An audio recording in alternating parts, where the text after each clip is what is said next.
Hello, everyone. Good morning or good afternoon or good evening, where you guys are located.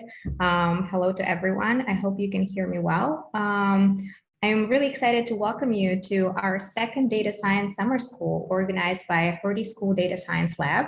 And this year, summer school is organized and funded by the Hertie School, and we're really grateful for their support. I just wanted to note that this year, summer school will begin with an introduction to programming and some mathematical foundations essential for the success of the data scientists, as we think it is. And this is a part of technical preparations for the Master of Data Science for Public Policy program that we have here at Hertie School. But it is obviously also open for everyone who is interested to participate and join for the general public.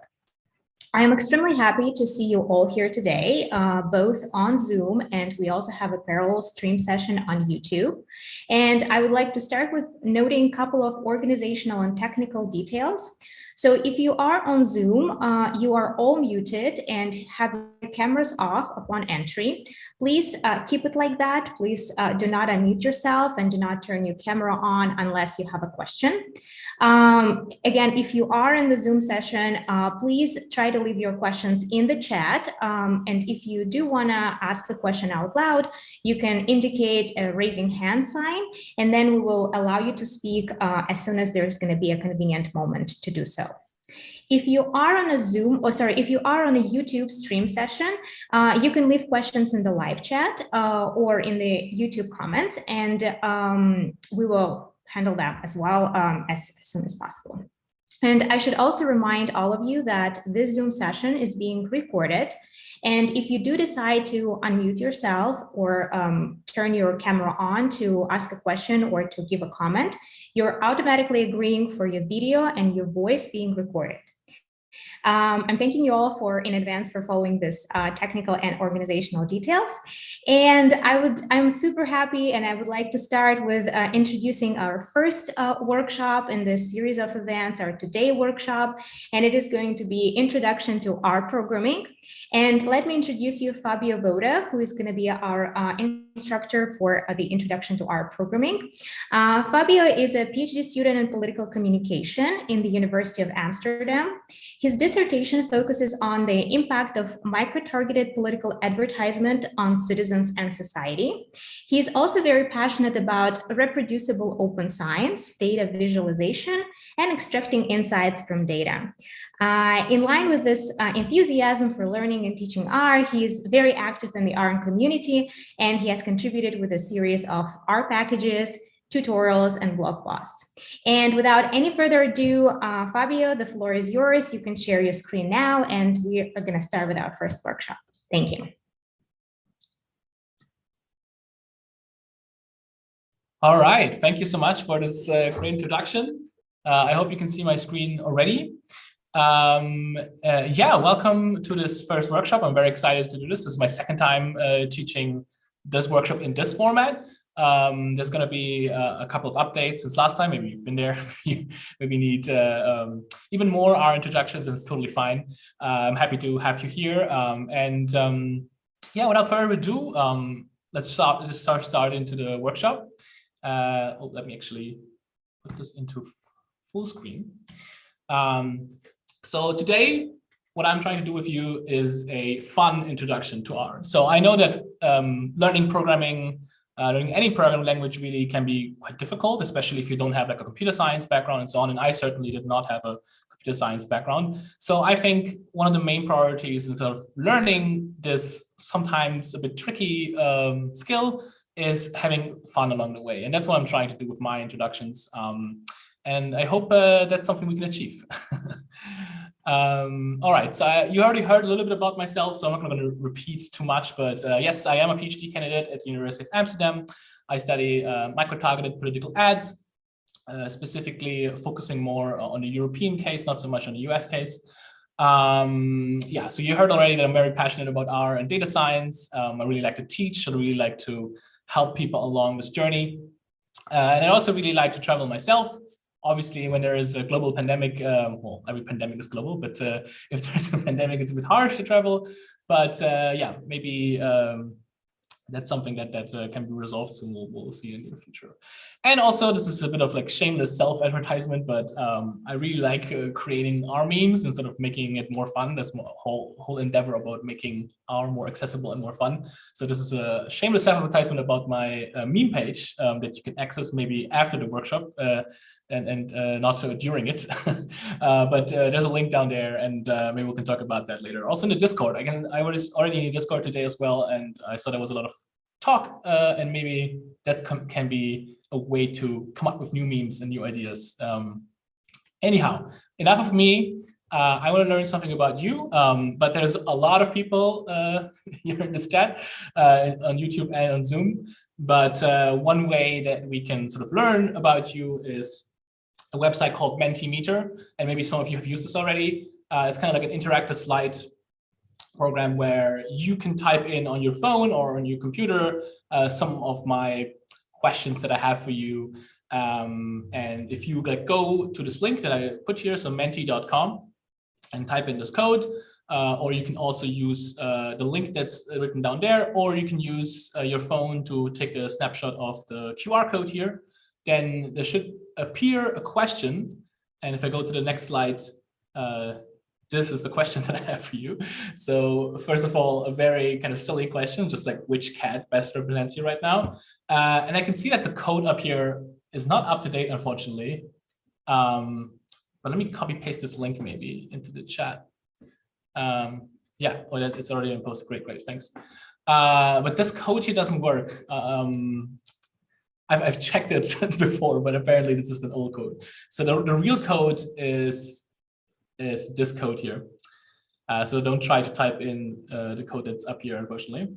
But yeah, let me know if it works. I see one person is wiping already.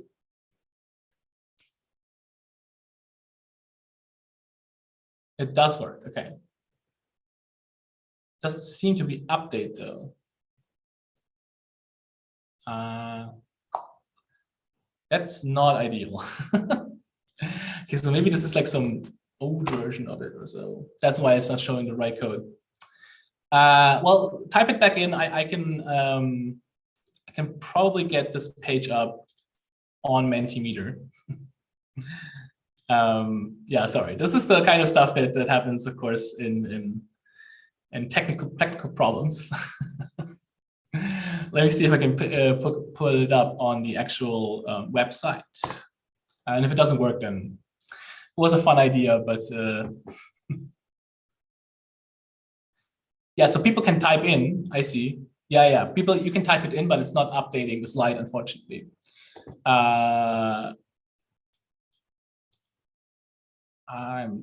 trying to get this fixed.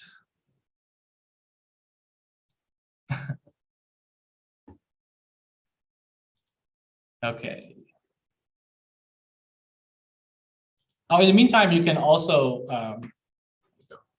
there's a second input here, and that is just two questions. One is what do you study, or if you have a job, then it would be what's your field in which you do the job, and the second is where are you from, because we have a very diverse set of people here, I think, from all over the world. So it would be nice to see sort of, first of all, yeah, what's your field of study or your job, and then where you're from. You can type this already in, and I'm almost ready showing you the results. Let's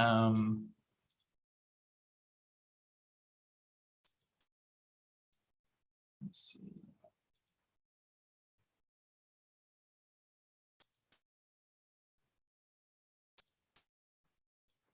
Just need to share my other screen now.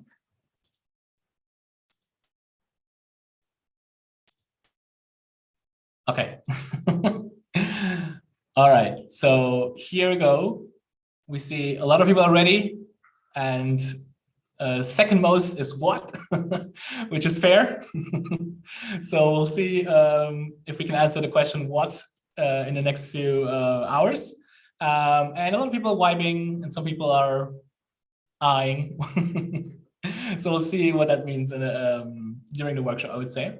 And let's see if the second slide works. So here there's no answers yet. So maybe that's, you should have seen in your, when you were on your phone. Yeah, exactly. So it should show up now, it comes in. Great, great. All right.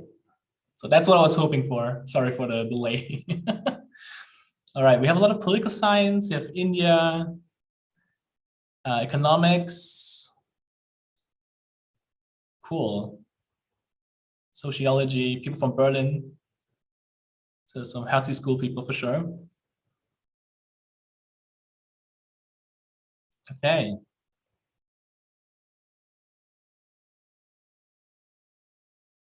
So this is a very diverse group of people from very different disciplines. I'm very happy to see that. I think that's a good development. There's also some computer science people I can see. And that's very cool. It's very cool that we can do this sort of stuff online and reach a lot of people. And hopefully, we will be able to communicate how to use R today. And then that's great. All right, so this is going to go on for a while, so I'm going to stop sharing this. And I'm going to share my slides again. I can find this.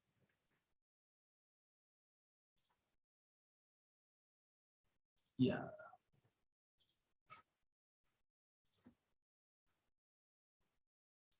So my laptop also is being a bit slow, unfortunately, right now, which makes this a bit tricky.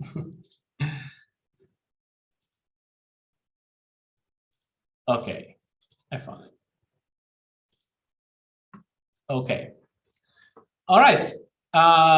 Without further ado, let's talk a bit more about R now. So in my experience, learning R can be quite tricky, and it's not something that comes natural to a lot of people. I myself didn't have a computer science background. I have a social science background, both in my bachelor's and master's. And I struggled a lot until I was able to understand and be like, okay, I actually know what I'm doing right now, right? So in my experience, it's not super easy, but it gets better over time. And that is because the R community is very inclusive. They're always ready to help. There are so many tutorials and free resources and great people like willing to help. And I learned so much from other people when I was struggling with a lot of R stuff. And that sort of inspires in me the willingness that I want to also help other people with of learning R. So it's kind of like a give and take and a sharing community that I really like. And I hope that you can also experience some of that today as well. So the overview of what we're going to learn today is just the R basics. So we're going to start at the very beginning. We're going to learn about operators and what are objects. We're going to write our own functions, learn about what functions even are. We're going to do some exercises. So that's going to be in its own section. Then we're going to learn about data frames, hopefully before our break. And the break is set to be at 2 p.m. So that is in almost 2 hours now. I realize there's a lot of time zones here, so 2 p.m. is not that meaningful. But it's about in 2 hours, or 1 hour and 45 minutes. Then we have a 15 minutes break. And then we're going to learn more about data manipulation in particular. So we're going to introduce you to the tidyverse, which is a series of R packages with which you can do data science. And what all of that means, you'll see as we get to it, but that's sort of the breakdown of what we're going to tackle today. And in the end, there's going to be some exercises. And you're going to have some opportunity to ask me some questions. We're going to do a little bit of Q&A and maybe where to go from now, basically. All right, so what is R?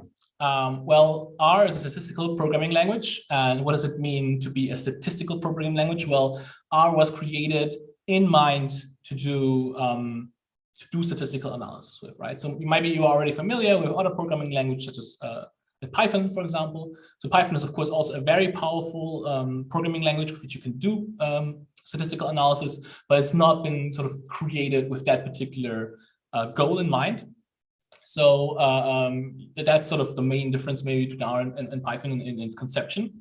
And then the question is, what is RStudio? Well, RStudio is just a graphical interface of which you can use R. You don't have to use RStudio, but sort of RStudio is this company that really pushes R forward and creates all of these tools for RStudio. And that's something that we're going to use today as well. So in it, we can write and save R code. It also has some really neat functionalities that help you write that R code. And you could literally write R code in a plain text format, but that's not something it's very pleasant to work with. So RStudio is here to help with that. But I talked a little bit about what R is, but why should we even learn R? Well, I already mentioned a little bit about why I personally really like R. So one thing is that it has a very amazing community, right? So I already mentioned this. And in particular, I'm very active on Twitter. Maybe some of you are as well. But there's a really nice sort of community around the hashtag #RStats that's very supportive of any issues that you might face. You just like type hashtag #RStats and ask questions about R. And I've always experienced very cool community help basically from that. And then there's also like a lot of inclusivity measures. There's R Ladies that is very active, that tries to improve access of women to this space that is often dominated by men. So it's some really cool initiatives there. Then I would say another really big plus of R is that the data wrangling, so the process of putting the data into shape, is very accessible and fun. So in particular, I mean the tidyverse here. The tidyverse is something that we're going to learn about in the second half of our workshop. So I think that's another very big plus of learning R. And then there is in general a very outstanding repertoire of statistical and computational methods. So there is so many R packages written that you can do pretty much every analysis that you can ever think of, and by pretty smart people that put a lot of effort into creating these kind of packages so you can implement the analysis. And on the right here, you can see like a particular set of packages called the EasyStats packageverse. And they have really cool functions and applications of applying every kind of analysis. And the idea behind EasyStats is that it's supposed to be easy, and we like easy things. We don't have to make our world harder than it needs to be, right? So that's EasyStats for you. And then I would say it actually integrates well with other programming languages. So there is, for example, in R, sorry, there is someone that's not muted, I think. It's like ringing or something. Okay, sorry. And then I would say it integrates really well with other programming languages. So there's an R package called Reticulate, and with it you can execute Python code from R. So oftentimes I do know how to use Python, but since I am mainly an R user, I just execute Python from R, which is really convenient for me. But so it's really cool that you can both integrate Python into R as well. And finally, you can create some very beautiful data visualization, mostly with ggplot2, which is sort of the grammar of graphics. So here on the right is a graphic completely created in code, right? And it's cool that you can almost, you can create like infographics almost, right? So this is somewhat advanced, of course, but this is sort of within the reach if you learn how to use R. Okay, so one other thing that I want to talk about is R Markdown. So R Markdown is a combination of R code and text and graphics.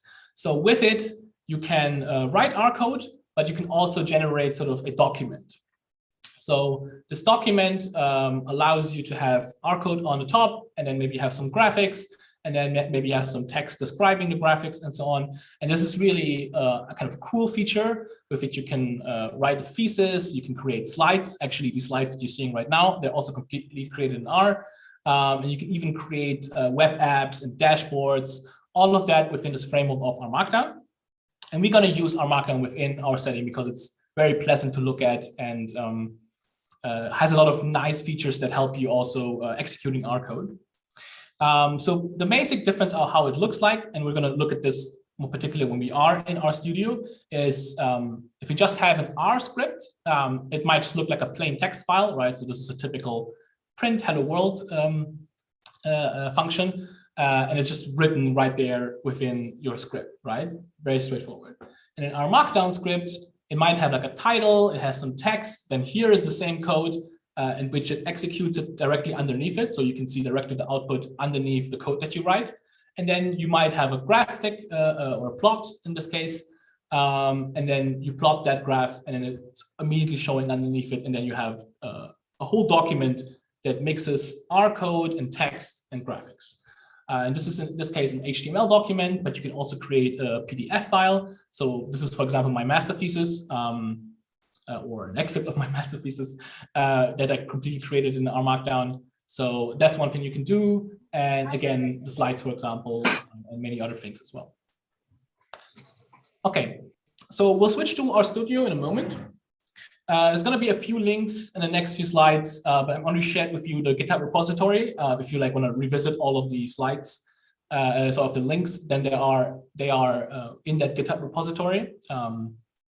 And I hope by this point that you did follow the pre-workshop instructions. This is not a link to these pre-workshop instructions. They had files to, they had instructions how to install R, install RStudio, and also download the workshop materials that we're going to need today. And install the R package that we're going to do as well. Okay, so once we are in RStudio, the idea is that you can code along with me, right? So I'm going to execute some code. You're going to see what I'm doing, and then you can sort of play around with it, change maybe one variable or one number and see how it changes, but you don't have to. Unless it is an exercise where I specifically ask you sort of to write your own code. And I would recommend if you have a second screen, that's a nice thing to do to follow along and type your own code as well. But if you only have one screen, then maybe it's enough to just watch me do it. Otherwise, you're gonna have to switch back and forth. But you're gonna figure this out on your own. Okay. So in case you were not able to install RStudio on your computer, which sometimes happens, there are two options. So one option is called Binder. It'll create an RStudio session in your browser. So you don't have to use RStudio on your local computer. If for any reason it doesn't work on your computer, that's sort of the backup plan. And here are also links again to this Binder instance. And then there's also Google Colab, which also opens up R in your browser, but it uses a Python notebook or a Jupyter notebook environment. And this is going to be the same as we're going to work for today as well. But again, these are just backup plans in case anything goes wrong or you can't even install things on your computer because maybe it's a work computer or something like that. So I want you to be able to follow along in all of these cases. All right, so if you've downloaded the workshop files, which can be found here, they are in a Dropbox folder.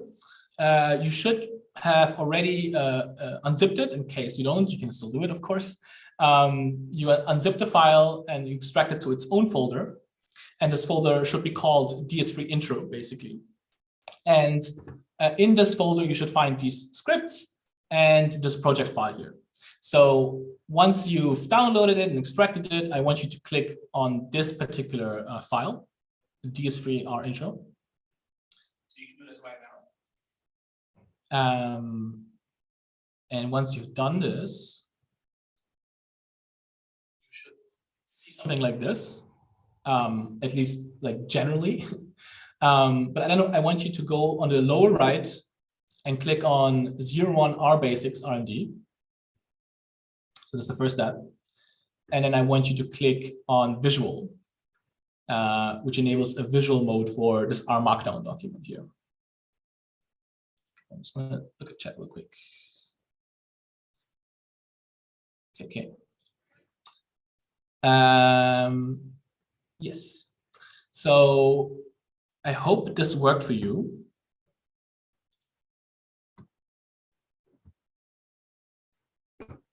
And now I'm gonna switch into RStudio. And again, if you don't want to you have the link to the slides, so you can also just scroll to this part in case you want to look at the slides again. So I'm gonna stop sharing for a second.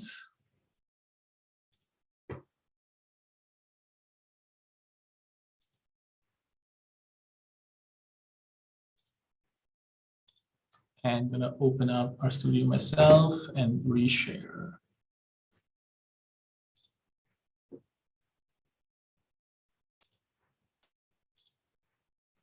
My computer weren't so slow. Okay. Here we go. All right, so it should look something like this. Maybe we can do like a thumbs up in chat if it worked for you. It's just that, I'm not like rushing ahead. It didn't work for people. Okay, so it worked.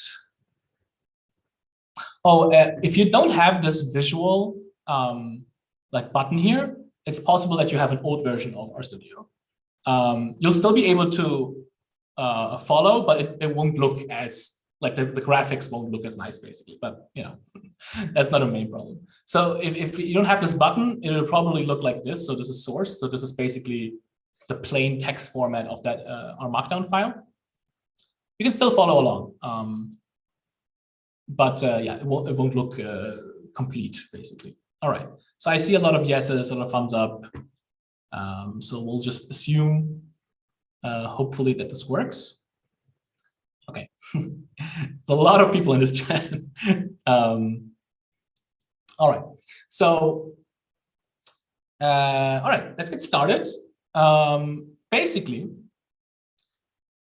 at its core, R is just a really, really fancy calculator. So what R can do is just basic addition, subtraction. It can multiply, it can do division, exponentiation, right? So in this part here, I should actually explain this. So this is what's called a chunk, or in this case, it is an R chunk. And within this, we can execute R code. Sorry? Yeah. So within this, we can execute R code. And around it is, of course, just text, as you can see. And within this little gray area, we can execute the R code. It's like a window into R. So if we click on this play button here, then we can actually execute the code, and it runs the code that's in here. And as I said, it's a fancy calculator. So one thing we did here is to say 15 plus 5. And then underneath here, we see the results of running 15 plus 5. And what we can also do is just mix operators, right? So you can say first do this in brackets, then do this in brackets, and then later on divide this, right? And in this case, the result is 2, right? Because it's 20 divided by 10, so it's 2. Another thing to note about the basic syntax of R is that you can use hashtags to write comments. So these parts that have hashtags in front of them, they will be ignored, right? So if I run this part of code where it's 2 by 2 by 2, it runs it, but this will just basically be ignored. And you just need one hashtag, by the way. I just like to do 2 hashtags for clarity. Okay, so of course, just adding random numbers up for no reason is not really fun. And that's why I'm using a special data set about animals, in which we can learn about some R basics, basically. And this data set in particular is called Animal Aging and Longevity Database. It's created by the Jon Snow Labs. Probably not related to the Jon Snow from Game of Thrones. It's also not the right spelling. But it has data on over 4,200 animals, and has information on sort of like when do they mature, about their gestation and incubation periods, but also longevity in years. So how long do they maximum live? And I want to take a look with you in particular to this lifespan data.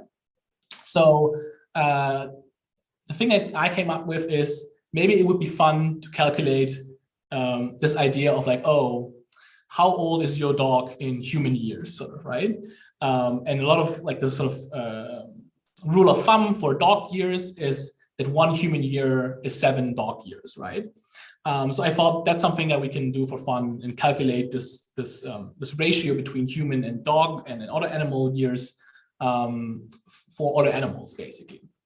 So one way we can calculate this ratio is we take the maximum lifespan of a human and we divide it by the maximum lifespan of a non-human animal. And then we get this conversion ratio by which we can say, 6, 7, 8 years of that animal are like so many years in human years.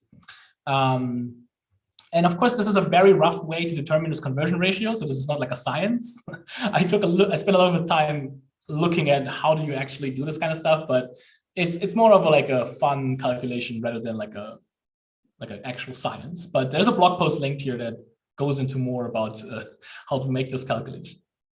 Anyhow, so about human longevity, there is one French woman that reached the age of 122. And so she is the entry for the maximum lifespan of a human.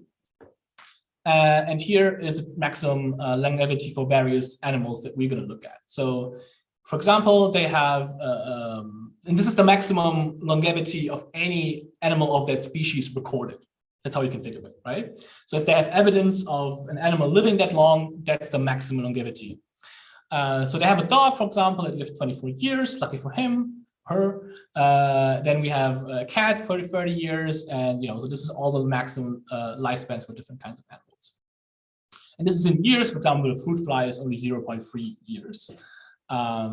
Okay, so let's do the dog to human years calculation with just the numbers that we have here. So we have so remember the formula is the maximum lifespan of human divided by the maximum lifespan of a non-human animal. So we take the maximum lifespan of a human as given by the database and divide it by the maximum lifespan of a dog. And we get back 5.1. So for every year a human ages, a dog ages 5.1 years, right? So this is different from the rule of thumb, right? But close enough, I would also say, right? So you could say, well, if my dog is 15 years old, how old would that dog be in human years? So we just say, use this ratio and multiply it by 15. And in this case, we get 76. So a 15-year-old dog would be 76 in human years. So something that we would consider quite old, right? So it aligns with our intuition.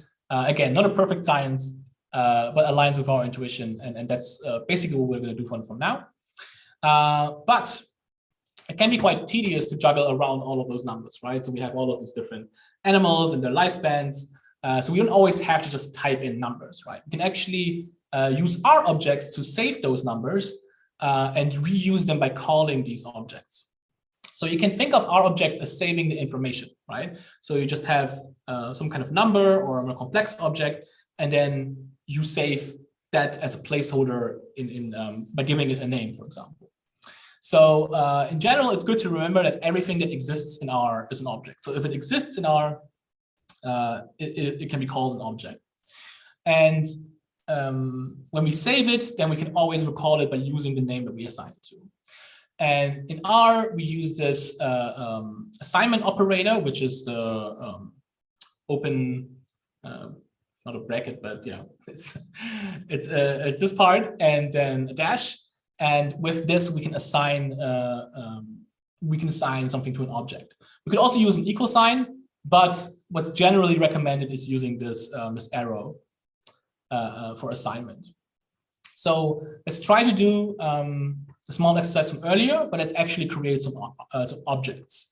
So in this case, we're going to use the number 122.5, which is the human lifespan. I'm going to assign it to this object called human lifespan. And we're going to take the maximum dog lifespan 24, and I'm going to assign it to dog lifespan. So if I run this code, one thing you notice is that in the upper right of this panel here, which says environment, we can see that it saved those values. So it says dog lifespan 24, human lifespan 122.5, right? So here we can actually keep track of all of the objects that we create. So we can see we created these two objects. So now if we run just these objects, it actually gives us back the numbers that we saved, right? So in this case, the human lifespan is 122, and if we run the log lifespan, it's 24, right? So we can perform the same action we did before, the same calculation we did before, but just using these references, these R objects. So we divide the human lifespan by the log lifespan and assign it to this dogs to human ratio. I run this, and then we can see again, this number shows up in our environment, which is just useful to keep track of. And if we run the dogs to human, we see that this number belongs now to this object. So now we can ask again, how old is a 15-year-old dog in human years? So we just use the object this time rather than the number and do times 15, and then we get the same result, of course. Okay, so a small little exercise for you. You should see this already in your script as well, and try to calculate cats to human years conversion ratio using objects. You can also do it without objects, but try using it with objects, and then calculate how old is a 15-year-old cat in human years. Then we also have a comparison with dog years as well. And if you're looking for the maximum longevity of cats, it's all the way up here, 30, basically, domestic cat 30. Okay. You have, I would say, this shouldn't be too difficult. So let's say 4 minutes. Yeah, let's try it in, maybe let's try it in 3 minutes. So 39 on my clock. And just look at chat because there's something's going on.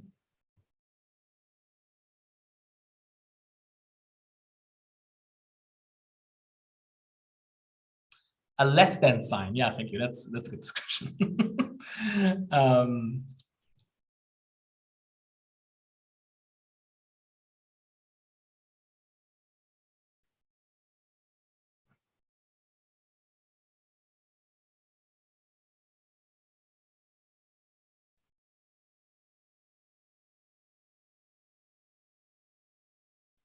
I'm gonna ask, is naming case sensitive? Yes, so you have to, like, the exact name you wrote has to be retrieved. I actually have a note on naming stuff in a second as well. So it is case sensitive, yes. Fabio, there was also a question like in some direct messages, and I think it's relevant for everyone, like the operator of error to assign like variables, right? So people ask whether there is a shortcut, but maybe you can elaborate on like equal sign versus error, like and stuff like that. So there might be a shortcut. I don't know. I mean, one way to check would be, I think if you do tools and then modify keyboard shortcuts and you do assignment. Yeah, so there's already a shortcut, which is Alt plus minus. That's weird. So you could change that shortcut, right? So you can assign shortcuts in RStudio, right? So that's one thing you can do. And there is like functionally no difference. Where do I have to here? There's a functionally no difference between the arrow and the equal. So both will work exactly the same. The reason why it's recommended to use the arrow versus the equal sign is because the equal sign is used in a lot of other contexts as well, and it can be confusing. So the arrow sign is very unique in showing this is an assignment in R, whereas the equal sign shows up in functions and other contexts. So that's why it's recommended to use the arrow. If you use Python, you might be more familiar with the equal sign as assignment. That's totally fine as well. But yeah, that's just explaining how we're going to do it here, basically. Okay. I think some people are already ready. So let's do this. This should be something good to get you warmed up. I see some people already have it. Yes. So calculate the cats to human years conversion ratio. So we have the human lifespan. So we already have this executed, right? So this is really convenient. Or we are assigned this object. And let's create an object called cat lifespan. Let's name it 30. And then we divide this by cat lifespan and say this is cats to humans So, and then we can also, yeah, just run this, and we see cats to humans is 4.08, and then we do cats to humans times 15. Run this, and then 61.25. And some people already had that, so great. Good job for everyone who got it. So there was already some question about how we should name things, right? So naming things is actually something that Phil Carlton has described as there are only two hard things in computer science: cage validation and naming things. So to come up with an appropriate name of how you name your objects can be a daunting task. Let's say it that way. Actually, I looked up what cage validation is. It's something very complicated. So that's a comparison to it. So there's different ways how you can write our objects. So you could use what I'm using is called snake case. So it's always lowercase and divided by an underscore. You don't have to do this, of course, right? You could do different other things. You can also do, let's see, a screaming snake case is all upper text and then divided by underscores. A camel case is that the first word is always written to lower and the second word is capitalized, so like this. And then there's a bunch of other things. But in the tidyverse, the style guide that we're going to use, it's recommended to use lower snake case for art. So that's what we're going to use. So basically, animal lifespan, that's the recommended way to write animal lifespan. You could also do this, right? Have uppercase beginning and uppercase next word as well, or maybe separated by a dot, but these are not like recommended ways to write it. Another note, actually, I want to show you because I named this in a way that sort of makes sense, right? So cats to humans and so on. But we could literally just rename it everything we wanted, right? We could just call it, I don't know, right? So this variable could be called I don't know. And if we run this, we have a variable called I don't know, right? And then we can just have this instead of the cat lifespan variable, and this will just work all the same, right? So just to illustrate that you can literally name this everything. You can also name it Oi, I don't know what this comes after it. So mix uppercase and lowercase letters and underscore letters. So whatever you desire, so you can name it, but obviously it makes sense if you name it in some way that has some meaning as to what it holds, right? Okay. So there are also more operators, not just the normal like mathematical operators that you know. So there is so-called logical operators. So logical operators are those that typically result in true or false. So true or false is sometimes called a Boolean, and that's just indicating whether something is present or not present. So we're going to see what that means in a second. So let's create some more objects and try some logical tests using logical operators. So here are some other lifespans of a lion, alligators, a boar, and a fly, and so on. So we're just going to create more objects now. Oh, just went up. Yeah, so we just created a bunch of new objects, right? So you can see all of these objects in our environment now.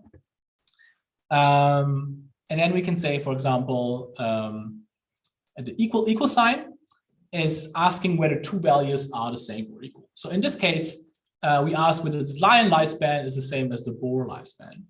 And if we look already up here, we can see the lion lifespan is 27 and the boar lifespan is 27. So if we run this should give us true, and it is in case true. And that's what happens, right? Because it's the exact same value. So we're comparing two values and it gives us the result of true. Now we could also ask if something is not equal. And to ask something is not equal, you use the exclamation mark and equal, which is kind of negating whether something is equal. And if we asked whether the lion lifespan is not equal to boar lifespan, then we get a false, right? Because they are true. They are the same. And that's why it gives us back false. So can I have two values if we do a logical test, a true or a false? Someone says, do you have a recommendation how to scroll smoothly through our Markdown document up and down? Yes, so you can, of course, scroll, but up here, there should be like a button which says outline. You can remove it or put it in. And then here you can actually click through all of these more marked text as well. So maybe that helps you for scrolling through the entire document. Okay, so this was the equal sign or the not equal sign. And there's also greater or smaller. So again, we have this the sign here that indicates whether something is greater or smaller. And then we're going to ask, for example, is the human lifespan bigger than the fly lifespan, right? In this case, we're pretty sure that should be the case. And if we run this, it's also true. That is because the human lifespan is actually 122.5 and the fly lifespan is 0.3. And we can also do it in the other direction, right? We can ask whether the mouse lifespan is bigger than the alligator lifespan, and that should evaluate to false. We also have greater or equals or smaller or equals. So we just use this little arrowhead and equal. And that sort of says, well, it needs to be either the same or bigger, or in this case, the same or smaller. So if we run this, comparing 20 equal or smaller than 20, or bigger than 20, then that's true, right? Because that's the same as asking if it's the same. In this case, it's also the same. All right. So we can also combine logical operators and use multiple with them at the same time. So one such combined logical operator that can be used for combination is the AND symbol, and it unsurprisingly stands for AND. And there's also this bar. This one stands for OR. So, for example, if you want to both test whether the alligator lifespan is bigger than the mouse lifespan and the fly lifespan is bigger than the mouse lifespan, then we would sort of line up those tests like this. And this should give us one output, right? Because we are testing, is this true and this true? And if both of these are true, then we will retrieve a true. But it's false because we can maybe just look at individual ones, right? So the alligator lifespan is in fact bigger than the mouse lifespan, but the fly lifespan is of course smaller than the mouse lifespan. So if any of these two evaluate to false, then the entire thing is also false. Can we say or and instead of bar and and? No, you can't. So you have to use these symbols here. You can't use the or and. Okay, we can also use the bar for saying or. So in this case, if we use the exact same code, so we know, remember, this evaluates to true and this evaluates to false, but this one just says or, right? So either this needs to be true or this needs to be true for the entire statement to evaluate to true. So if we run this, this becomes true because this part is enough to make the entire statement become true. Okay, so now we learned about object, but so far they only ever had like one single numeric value, right? And of course, that's not how typically we think of data science, right? We're not just going to calculate one number plus the other number. The more complex, so one step above sort of single numeric numbers is what we call vectors. And these are objects that include more than one value. So you can imagine that vectors are a list of values. They are not directly equivalent to lists in Python, for example, but they are a list of values. And they can consist of numbers, but they can also have strings and text and various other objects as well.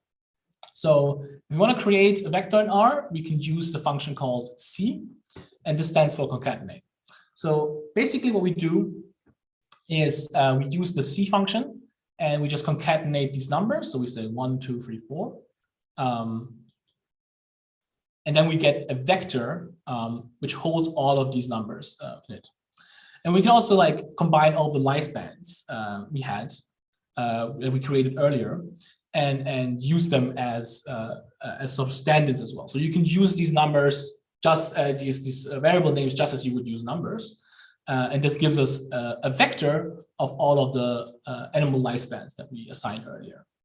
And we can also use a vector of strings. So these are names, these are actual text, and we create text by quotation marks.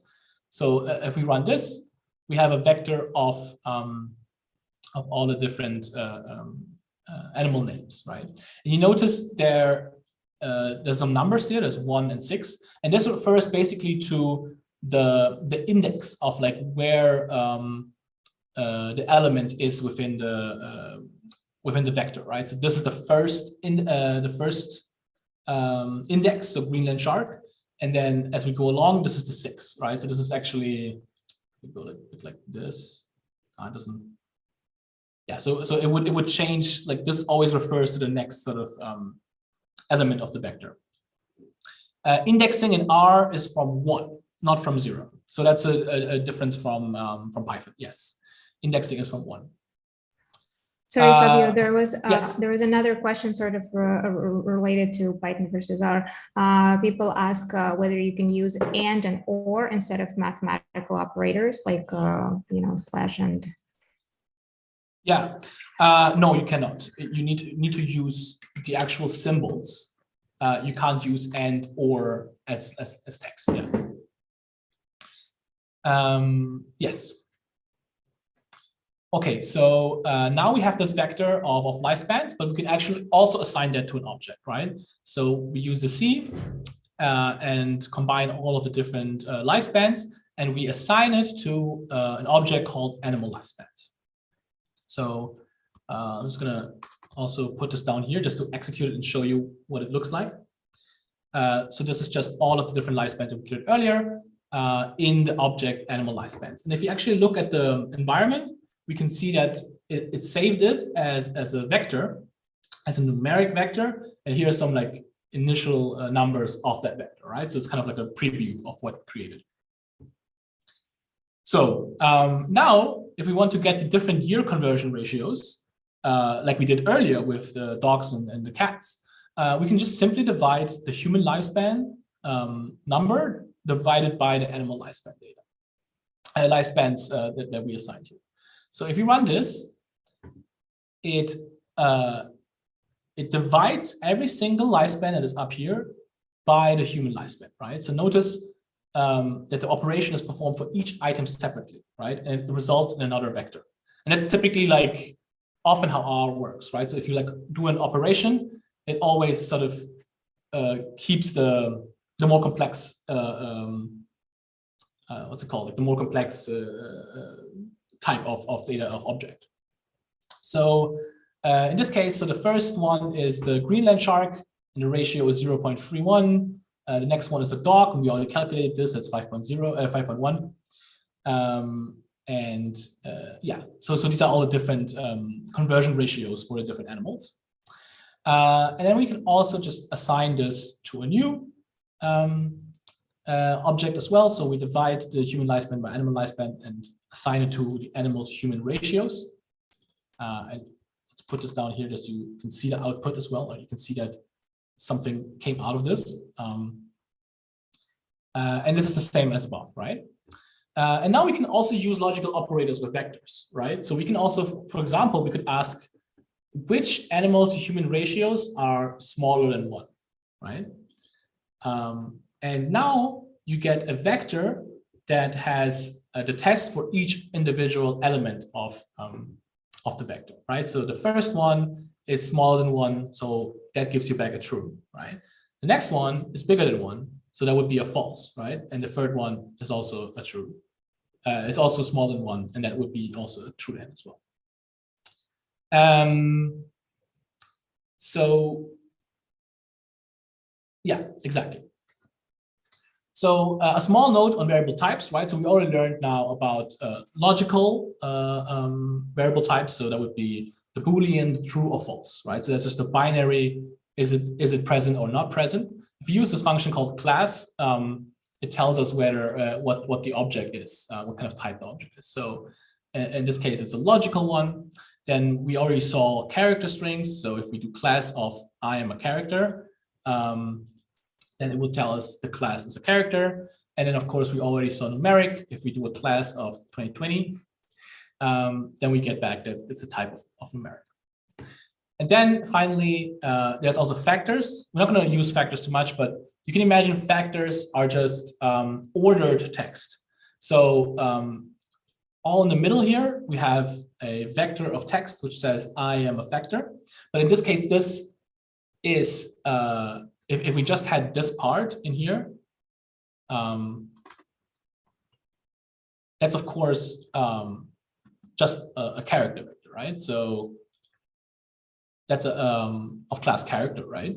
But if we do it as factor, and then we do that with the function as factor, then it becomes a factor variable. And all it means is there is now an order to our text. But we're not going to deal too much with factor variables, just to have seen one basically.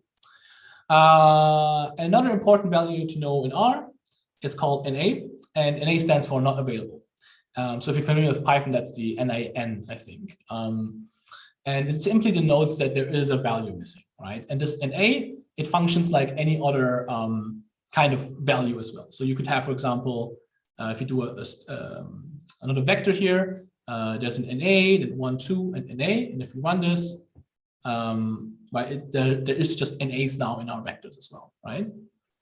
Note that we cannot mix numbers and text. I think this would give an error message. No, it does not give an error message. It actually transforms it all to the more simpler type of object, which is a character, right? So in this case, the 1 and 2 are not numbers anymore, and we cannot calculate any mathematics with it anymore, right? Because it's text. So let me show this to you real quick. So if we had, we could just basically say this, right? We could pass the numbers as text. And if we wanted to do some calculation with it, times 2, it says non-numeric argument to binary operator, which just basically means, well, I don't know how to do calculations with text, right? But if we put it back out of this, these quotes, then this should run. And of course, the NAs are just ignored. And this is times 2, and this is also times 2, and this worked. Okay. So another logical operator that specifically works with vectors and is really useful to use is the percentage in percentage. So basically, this one checks for multiple elements in your vectors, right? And the way you use it is you say vector. You have one vector and you say percentage in percentage vector 2, and the second one on the right is the vector that you want to check whether it exists in the first one. So the way this might look like is we have a vector of animals. So this is the shark, dog, human, and so on. So we run this and have now an object holding these animals. And then let's say we want to check whether a giraffe, Greenland shark, or lion, any of these occur within our animals vector, right? So we already know how to do this because we have this or sign, right? So we can say, well, is animals equals giraffe, or is animals equals Greenland shark, or is animals equals lion? And in this case, we get a vector back saying, well, the first one is Greenland shark, so that gives us true, right? The second one is dog, and that's neither of these three, and so on, right? So that's how we could check for whether any of these occur anywhere in our vector. But within, we can simply pass a vector of these three animals, right? So we create a new vectors and call it animals to check. And then we say animals in animals to check. And this does the exact same thing that we did up here, just with a little bit less code. And this is just the same again, I suppose. I'm not sure why I have it in here. Okay, so this might not look like too much saved code, right? So like, oh, why should I do it this way if I can just do the bars all over again, right? So the reason why I'm showing you the percentage in percentage operator, which is not always shown in these kind of introductory courses, is that if you have a lot of things to check in your vector, so let's say you have all of these animals, then your code will look like this, right? So you have to say animals equals honeybee, or animals equals this and this. And then you have like a really messy sort of code that you have to like keep copy pasting and put things in. And that can be really inconvenient. So with the percentage in percentage operator, what we can do is we just assign all of these animals, in this case, that we want to check for to a vector, and just say animals, percentage in percentage, animals to check. And then we check for if any of these animals occur within our initial animals vector. And this is, again, the same result that we had before. well, not exactly the same. There's more animals.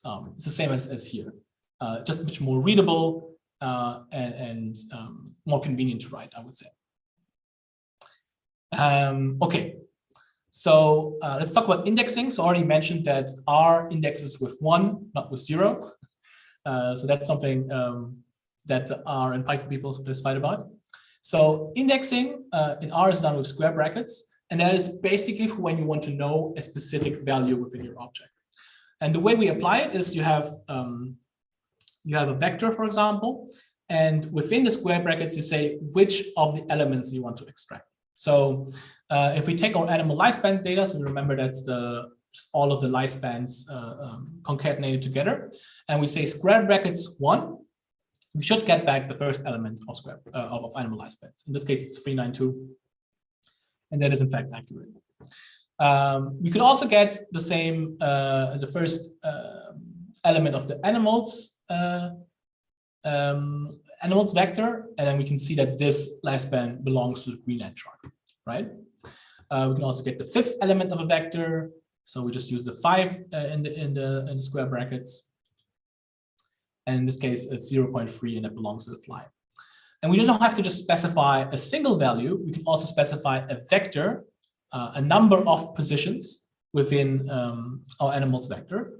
So if we say C1, 3, and 5, we get the first, the third, and the fifth element of animals. And that's, in this case, the Greenland shark, the Galapagos tortoise, and the fly, right? So if we want the 9th maybe instead of the 5th, that would be the human in this case, right? Okay, so you can index by the positions of the elements in your vector, but you can also index using logical tests, and that becomes a bit more powerful in this case as well. So if an expression evaluates a true, it will keep that element, and when it evaluates a false, it will remove the element, right? So it's a way of subsetting almost your vector. So let's take a look at a logical test here that extracts all of the animal lifespans that are bigger than the human lifespan, right? So we have the human lifespan 122, and then in our animal lifespans data, we're going to see which of the animals live longer than humans, and there's 2 of them. And if we wanted to know which one of these are, which animals are the ones that live longer than humans, one way we do this is we say, well, this is our animals vector, right? So let's just remove this for a second. So animals vector, right? I want to know which one of these lives longer than a human. So if we have this logical test within the square brackets, remember it's like true, false, it will give us back the first element, the second it will drop, and then the third element, because it's true, and then the rest is all false, it'll all drop that, right? So if we run this, it gives us the Greenland shark and the Galapagos tortoise, because all of them have longer lifespans than the human. Those 2 of them, basically. So exactly. So that's how we can filter down our vectors. Okay, let's look at the time real quick. Okay, we're good in time. Sorry, Fabio, right. we have a hand here. And yeah, if you want to ask your question. Yes, please. Avani? Oh, actually, I'm having some issues and it's saying error every time I press on check. Sorry, what happens when you press? It says error, and for example, right now I'm having error with animals, not like lifespan not found. Okay, so that's likely because the object doesn't exist. So if you look at my screen right now, on the upper right, for example, if it says not found, that would mean it doesn't show up in your environment because you haven't executed it before. So one way you can fix this, I guess, is run every single chunk. Like if you scroll up here and just run all of the, let's say if it says animal not found, right? You can do Control F and say animal. Okay, there's a lot of animal in here. Well, animals, is there, yeah. So for example, if it says animals not found, you would have to find this vector here and run that first, right? Because if it doesn't exist, then it cannot run any code on it, right? Another option, if you don't want to like find it, is just say, you could literally just say run up here and then run all chunks above, for example. So let's say we are right here, where are we? We are at functions right now, right? So if we just go up here and say, you have to click into the chunk here and say, run all chunks above, it will run all of the code that is above there, and that should work. Because like the code is set up so that it runs from top to bottom, and that should create all of the functions that you have. And all of the objects that are necessary. So maybe try this, yeah. Go to the functions part right now in the script, and then click run and say run all chunks above, and then hopefully should run all the code. Hopefully that fixes it, because I feel like other people also have been saying they had this issue. Okay, any other questions? Because we have a little bit of time until I go into the functions.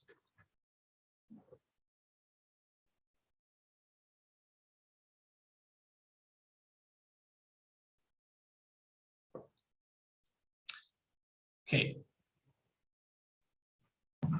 Hello, sir. Yes. Please, for the sake of those that are joining just now, we need the link to the page on your screen, sir. Yes, I think someone can provide you with. Well, We will actually send it. Yeah. Okay, thank you.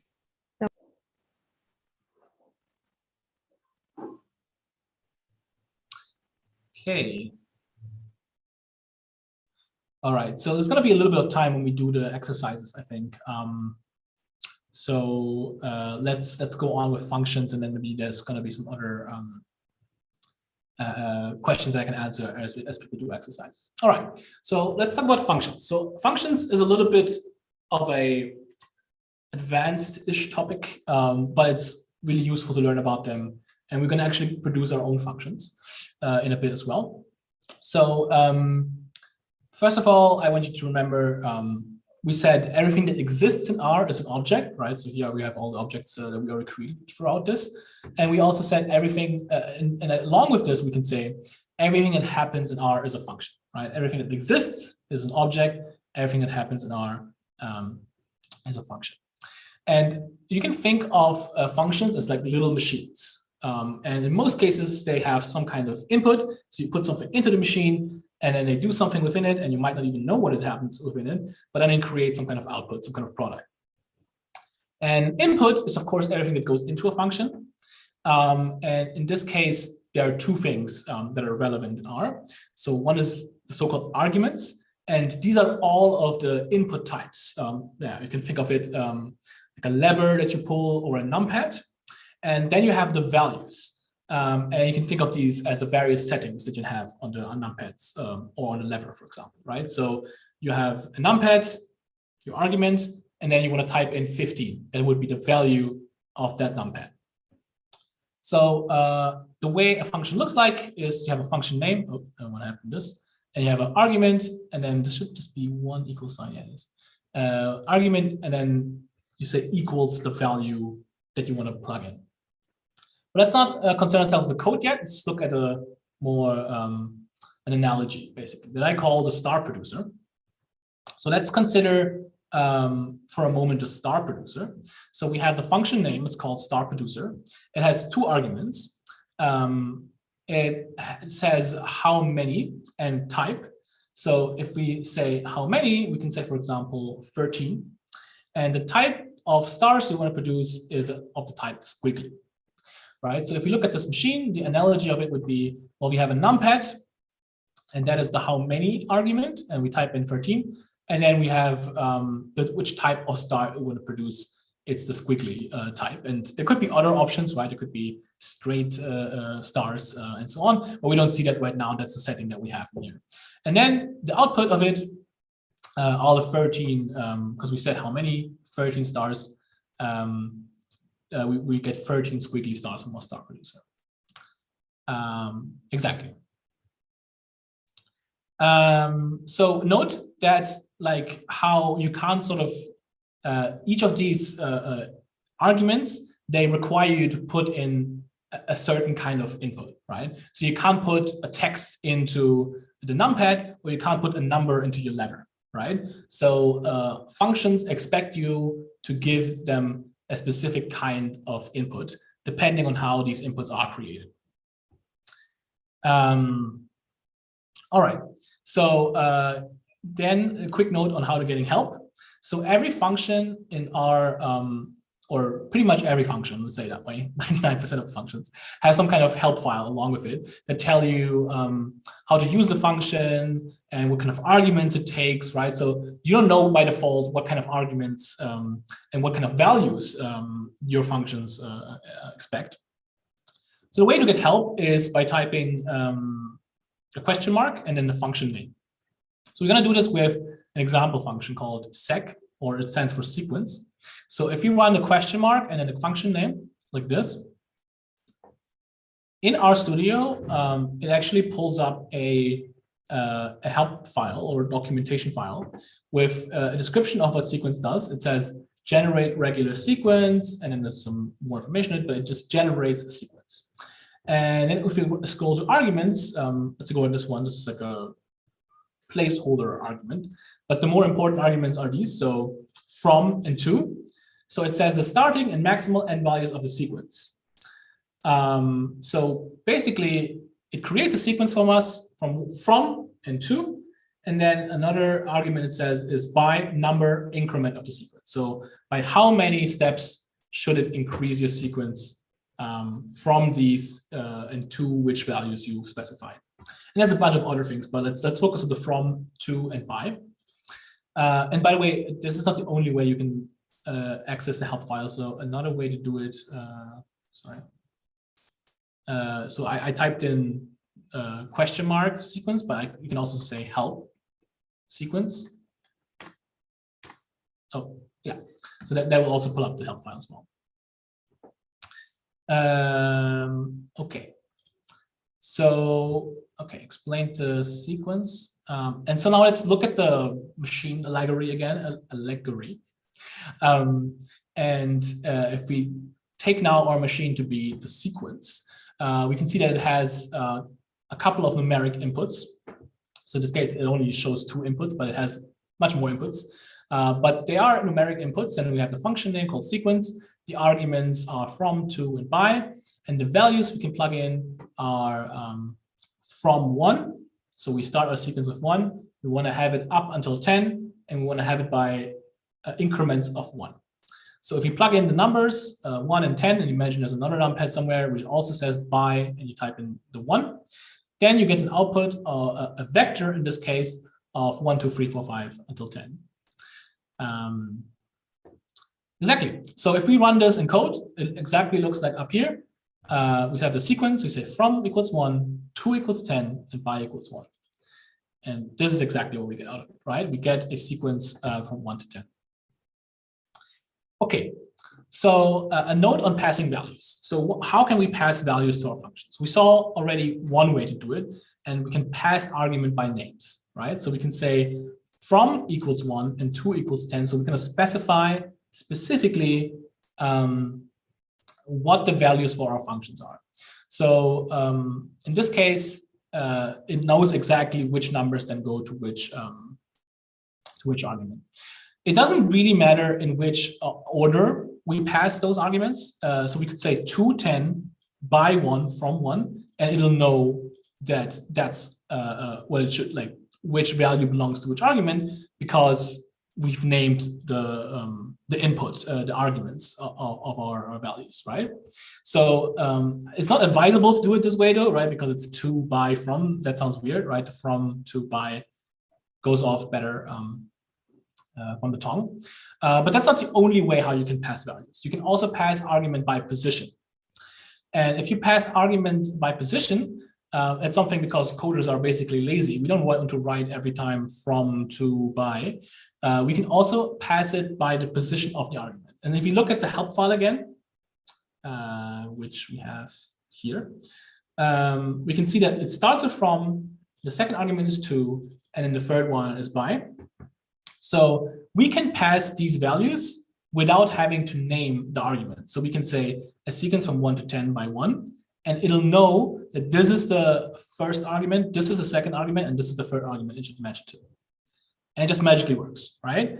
So with this, you need to be a bit more careful, sort of. If you don't know the function, just plugging in a value might not be the smartest thing to do. You should always check sort of the help file and seeing what kind of arguments in which order they are. But no, if I don't specify the argument name, it's because it's meant to match by position and not by the name of the argument. Yes. So one such example actually where you easily match by position and not by name is by calculating a mean, because it's pretty straightforward. So a mean is just calculating the arithmetic, right, the average. And if you want to plug in a sequence of numbers, that makes sense. You don't have to like specify each time what the actual argument what the actual argument for the sequence of numbers is. I think in this case it says x. Yeah. So one trick, by the way, is if I want to know what the arguments of a function are, I can I can click within the function and say tab, and then it shows me what the arguments of the function are. And it actually has like a little help file as well here, which is the same that we would see if we actually type in help. So that's convenient. And the first argument is x. If we want to calculate, for example, the average lifespans of the animals we had earlier, I can do it this way, it's 94. Or we just leave out the x and just specify it like this. And oftentimes mean is just really calculated like this because you don't have to specifically say what the x is. So this is a very high number in terms of years, right? It's 94 years, the average lifespan. And that is because, of course, we have a lot of, we have some old animals in our data, right? We have like one animal that almost becomes 400 years, right? So if we calculate the median is, of course, much more robust to outliers. We see that half of all animals are above 27 and half of all our animals are below 27, right? That's how the median works. Okay, so now that we like talked about functions and how functions work, let's create our own function sort of to dispel the magic behind what happens within a function, right? So we don't know, well, we can trust that this creates the mean of our animal lifespan. So let's do this again. But we don't know actually what happens inside of it. Well, let's do a little bit of like opening up the machine and let's look inside of a function, and that's by creating one of ourselves. So if we create our own function, the way to do this in R is with this little template, I would say. So okay, I shouldn't double click on this. Let's actually, I'll show you how to create this template because I think that makes things easier. Why do I do this? By the way, if you want to create a new chunk, you can click on this little C up here and say R, and it creates a new R chunk. So in RStudio, there's a really cool functionality called snippets, where you can create easily templates of code. So if I type in fun, this is actually a snippet for creating a function. So it creates directly the body of me creating, if I want to create a new function, and that's really convenient. So first it wants the name of the function, right? So let's just create a function that prints out what I give it in. So let's call it print me. Again, it could be anything, right? And then this is like set. You always have to do it. We're assigning it to print me, right? But we first have to do all this other stuff. So this is the basic function to create a function called function.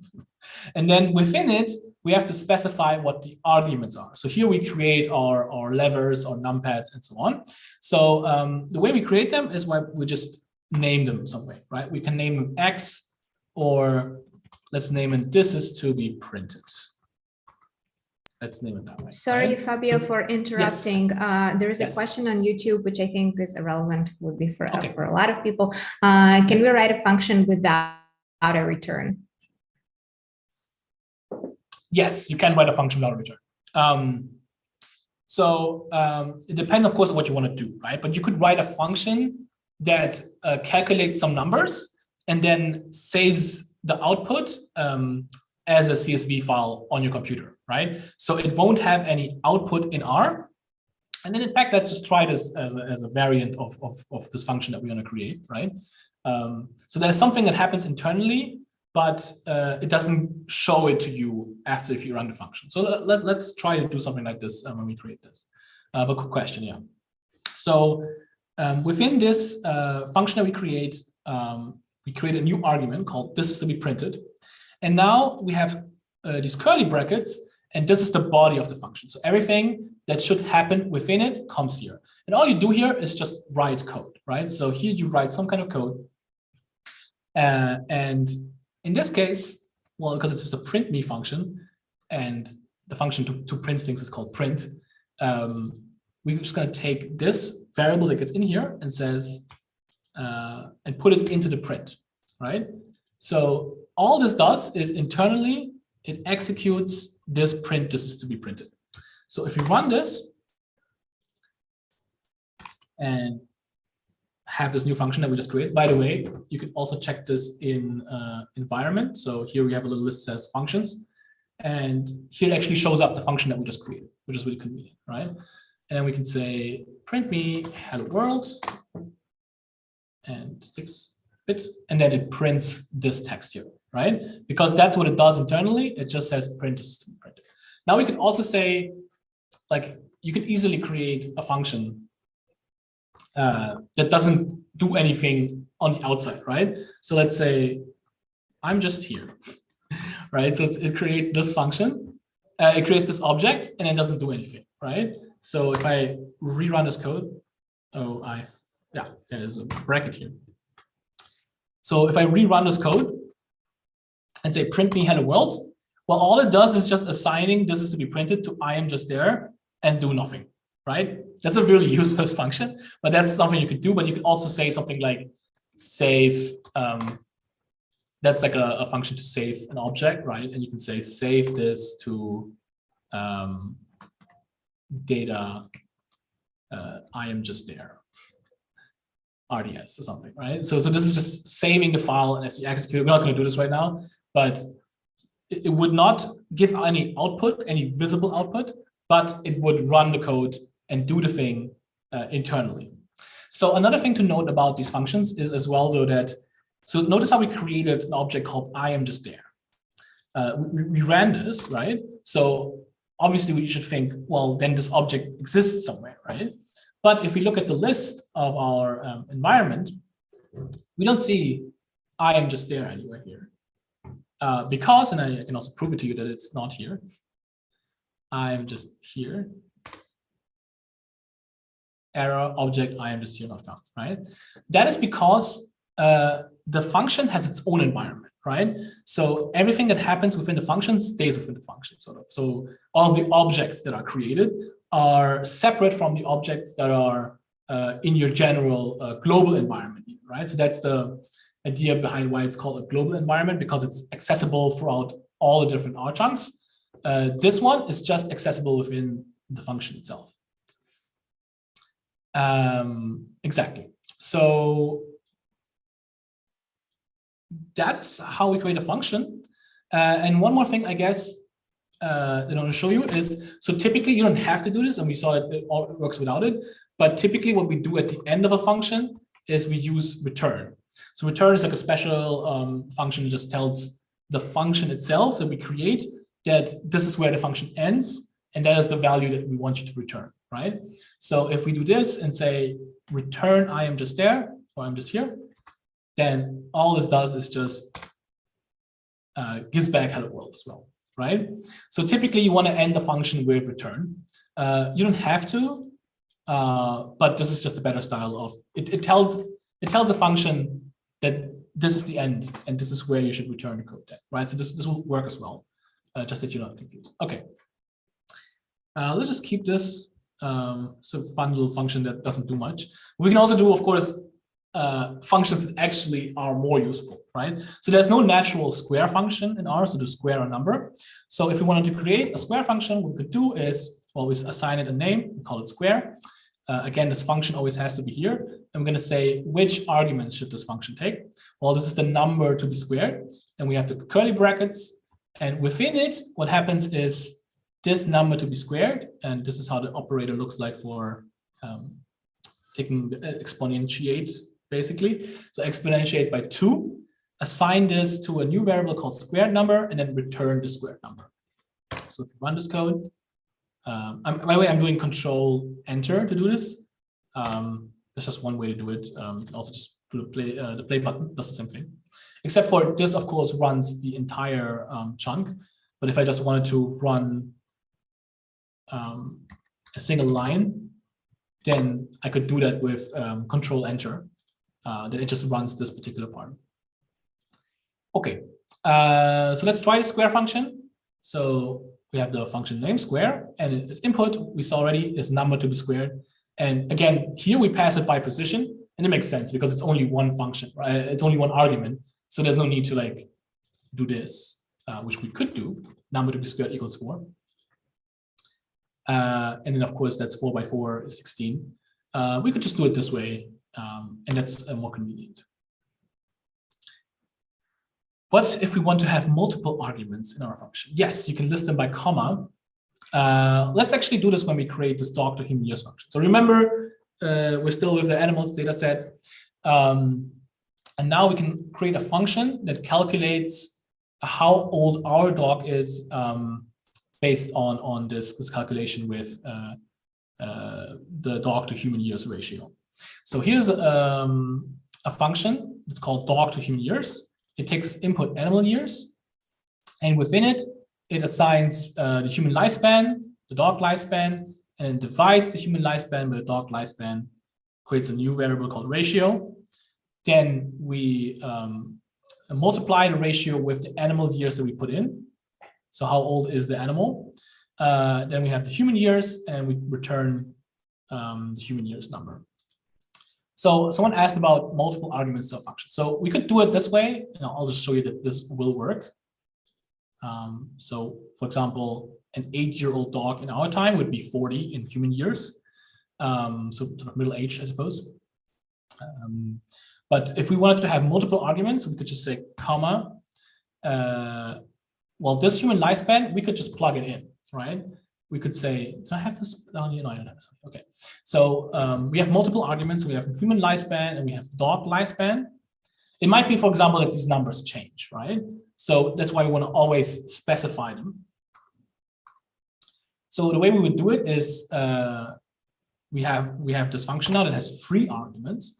The first argument is animal years. The second one is the human lifespan. So that's 122.5. And the dog lifespan is 24, I think. So if we do it this way, it's of course the same result, right? And we've just created a function with multiple arguments. So another thing is we can also assign default values. So if we within this this function that we created say the human lifespan is 100.22.5 and the dog lifespan is 24, right? Let's actually make it a bit more readable by writing it underneath each other. So that's a default value. And default values are useful because oftentimes there's no necessity to always re-specify the human lifespan and the dog lifespan, for example, right? Or there's some default options that just make sense for a function, right? And in this case, that's really convenient because for now, the human lifespan and dog lifespan will not change, right? Maybe they define the dog that's 28 or will be 28. Then this number changes as well, right? But let's assume the default numbers are just the ones that we have.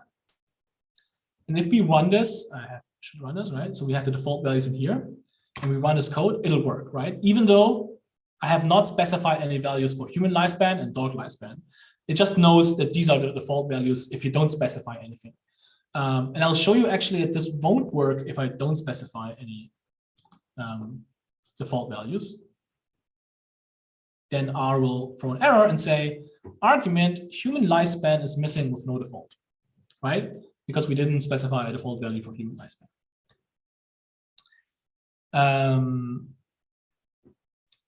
Yes, okay. So which time is it? Okay, very good time. Can we direct one more question from YouTube, please? So yes, please. Yeah. If there is a global object and another local object that has the same name inside a function, then what value of the object will be used inside the function? Good question.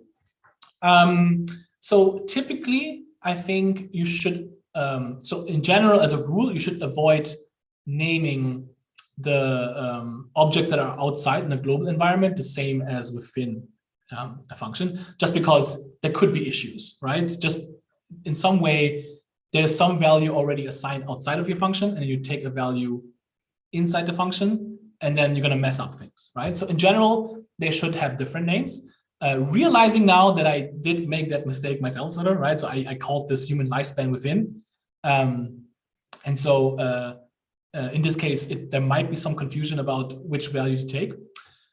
In general, the function has its own environment, right? So in this case, it doesn't know, even though human lifespan is a value that exists here.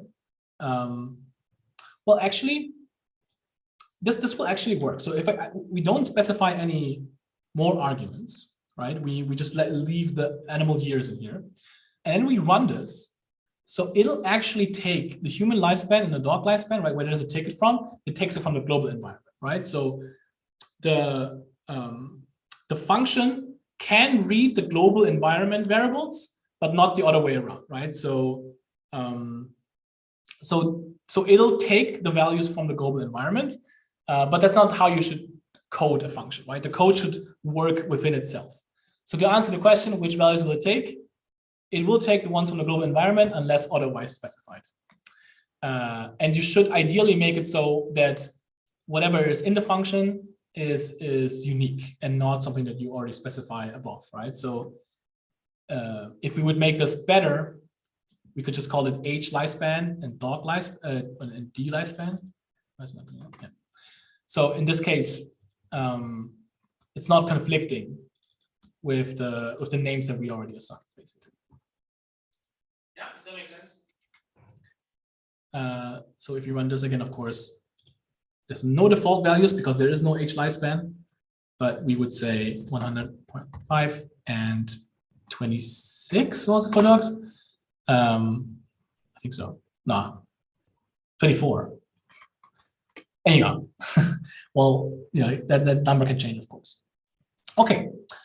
Sorry, Fabio, yes. for like interrupting Yes, you again. course. And there is another quick question. Yeah. So how to delete the chunk content so that it wouldn't result in you know, empty chunk error, sort of how to delete one chunk in that type of code. So the question is whether you can just delete the chunk, like you don't want to, you can delete the content, of course, like this, right? Then you have an empty chunk. But the question is how to delete the chunk. Well, I think if you just delete the R part, then it deletes the whole chunk, basically, right? Does that answer the question? Not sure. So that's what I suggested, but the person says that if you just delete the content, then I assume if you run the whole code, it will produce an error of empty content. It will produce an error of empty content. I'm not sure if all that. Maybe you can try to delete one chunk. Yeah. So I mean, that's why, right? You can just, well, to delete the chunk, ideally like this part up here. I think if you delete that, now I did the, oh no, it's gone, yeah. Yeah, you can just literally delete it like this, I think. That doesn't do it. Okay, some person actually said, isn't it easier to delete from the source instead of the visual mode? It is easier to delete in the source mode. So if you click on source mode, this is the chunk here. And then here it works very easy, right? The visual mode is kind of new. So there might be some issues there, but if you want to delete the chunk, if you actually want to delete the chunk, maybe you switch to source and then find the chunk where it says the one that you want to delete. And then that's probably the easiest way to do it.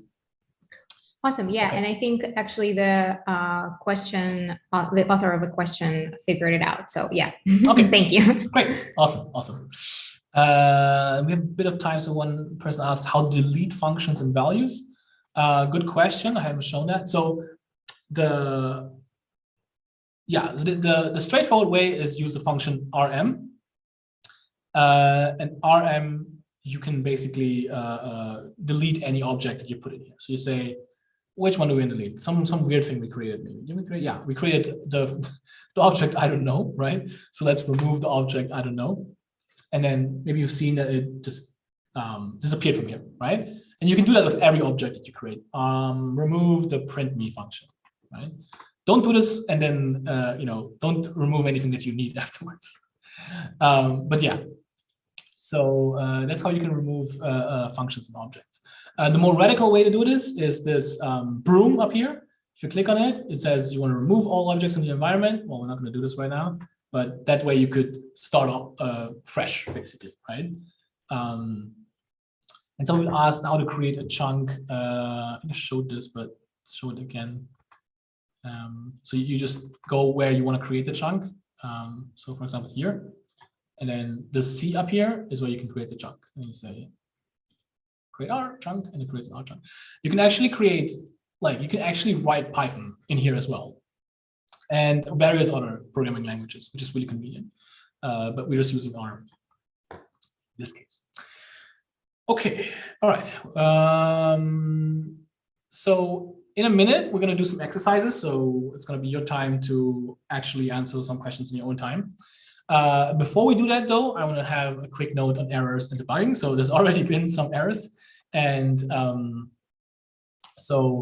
that's very normal, I just want to say, right? So encountering errors is something that happens all the time. It happens to me. I should have maybe mentioned this, but I mean, I started, I think, R in 2012. So this is 10 years ago. But I still make errors all the time. And I still Google stuff. And I still, there's a million things I do still wrong, basically, right? So it's very normal and very okay to make errors. And one thing that maybe helps, or that I want to put out there sort of, is how to best debug the code, right? So you encountered an error, and now you have like a weird error saying something like error object of type closure is not susceptible. So that's like a kind of like a meme error almost, because what does that mean? Object of type closure is not susceptible. Some steps that you can take if you encounter an error is, the first step is try to understand what it says, right? So that is easier said than done, right? Because in this case, what does it mean? And a lot of R errors, unfortunately, are somewhat cryptic, right? So they don't necessarily immediately tell you what is wrong. So, but that's the first step, right? Try to understand what it tries to tell you. Sometimes there are some hints in there. Another way what you can do is Google the error, right? And again, Googling is a very normal part of programming. So you Google the exact error that you have. And one thing you can do then, I want to have this in here, but so you can Google the error, and then you can also put R behind it. So I don't know, that's actually, right? So one example Google would be error object of type closure is not susceptible. Okay, it's not ideal. Okay, let's just Google the error. I'm messing up my thing. Okay, Google the error and then put R behind it, or maybe R stats, because R is just one letter and that's sometimes a bit weird. R stats is kind of like the longer version of R. So you Google the error and hope that someone else had the error before. And typically for many errors, you'll find someone also having that error, and occasionally also then a response then as well. If the error in particular occurs in a function, one thing that you can check is whether you passed the right object, or whether you passed some object type that maybe didn't expect, right? And the way you can find out whether you passed the right object is by looking at the help file, right? So if you look at the help file, well, actually, I wanted to show you this. So this is kind of important. So if we look at the help file for sequence again, one thing that's really convenient, if you scroll all the way down, it actually has some examples. And most R functions or our documentation files have these examples. So here it shows you like the way it's meant to be used, right? So here's a sequence from 0 to 1. And there's a bunch of stuff that like, it tells you how to use it. And then you should compare whatever you're doing to what they're doing. And maybe there is a clue somewhere, right? So maybe, oh, this is actually, right? So you could, like you have a problem because you did a sequence, but you pass it as text in quotation marks. So maybe here you can find out, oh yeah, they use 0 1s as numbers. And that's how you can figure out what the error was. So the examples part in the documentation, really helpful if you want to figure out what's going on. And then finally, you can ask for help yourself. And there's various online communities. There's another thing that I wanted to have in here, but you might know Stack Overflow. There's also RStudio community. It's like a forum. And what I really prefer, because I'm a lot on Twitter, is the hashtag #rstats on Twitter. And people often help with problems there as well, right? So you can try either of these or your preferred sort of forum. And in general, to help people more is to create, or to help people help you, is the idea of creating a reproducible example, right? So you don't just show them the error, you actually show them what you were doing, right? So what you were doing up until the point where you had the error, so the other people can run even the code themselves and figure out, oh, that's where the error lies as well, right? So so show as much as possible of what you were doing. Ideally, maybe even in the code format, don't share necessarily the data or something that you don't have, but then there's like toy data sets. You could show the same thing that you wanted to do, but on a different data set or something that's openly available. And that's the idea behind a reproducible example. So you can help people help you. Okay, let's get to the exercises that I prepared for you. I'm gonna just type some R code now. And if you go to, this is actually in the files pane here, you can open it up in your folder structure, but you can actually just go to the files pane as well and click on the 02 exercises 1. And it should open up the exercises that we have here. So let's do visual again. You can also not stay in visual if you prefer, right? But yeah, so in your own time, and let's do like, select 15 minutes, and I'm going to show you the results afterwards. And then you'll have a break. Yeah. So let's do 15 minutes of solving these exercises in your own time. And basically, it's all of the stuff that's in here is things that we already did, right? So if there's anything like, oh, how to do this again, the tip that I can give you is just go back to 01 basics and see how I did it there, basically. And you'll be able to find a response for sure. So there's nothing too crazy here to be done. We have to do till task 6. You can do as fast as you get, basically, in these 15 minutes, right? So if you don't finish, no worries. Some of you are definitely doing this for the first time, so don't worry too much about it. Yeah, so please go ahead. 15 minutes now. It's gonna be 12:58. Yeah, 30:58. All right. Please go ahead. Save this file.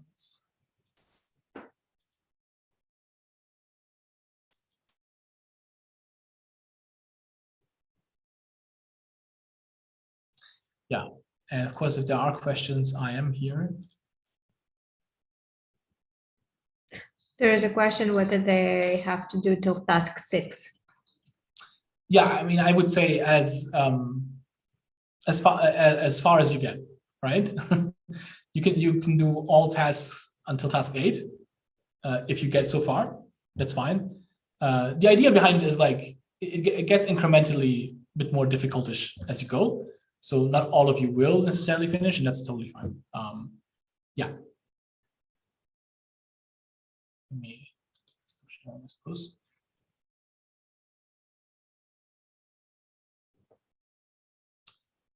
Okay.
Someone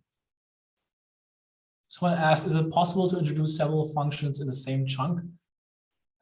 Yes, you can write as much code as you want in a single chunk, right? Depends on your sense of aesthetics, I guess, right? So if you have like a really big chunk, it might be a bit, like not necessarily aesthetics, right? But a very long chunk might be not so good to look at in terms of like what's going on in there. So you should maybe separate out chunks that do their own thing, that are meaningful, coherent, right? Okay. Good. Happy to help.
Hey, Fabio, there is a question on Zoom, on YouTube. What is Yes. the difference between asking for help by writing one question mark package and two question marks package? Good question. So the one question mark looks for, actually, I rarely use the second question mark. So let me see. It actually, let me see. Okay, so the one question mark looks for the documentation of the function. And depends on whether you have installed the package that has that function, right? But if it's like a base R function like mean or sequence and so on that we already talked about, then it'll pull up that documentation. And the question mark is a more deeper search for text, basically within the R documentation. So I think with question mark, you can also search for, let me try actually. I rarely use this actually. If I just look for text analysis, does that work? You don't see my screen right now, I guess, but no.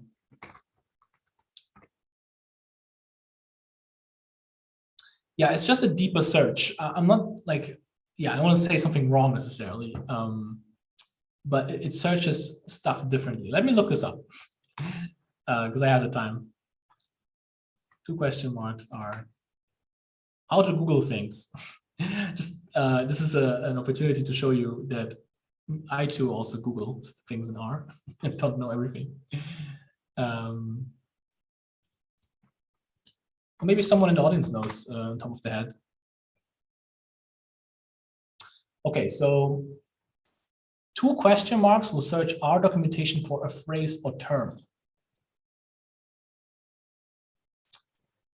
So would they do that?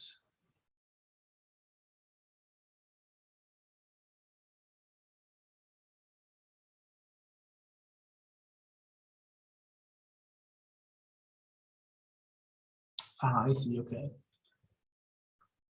So if you do question mark,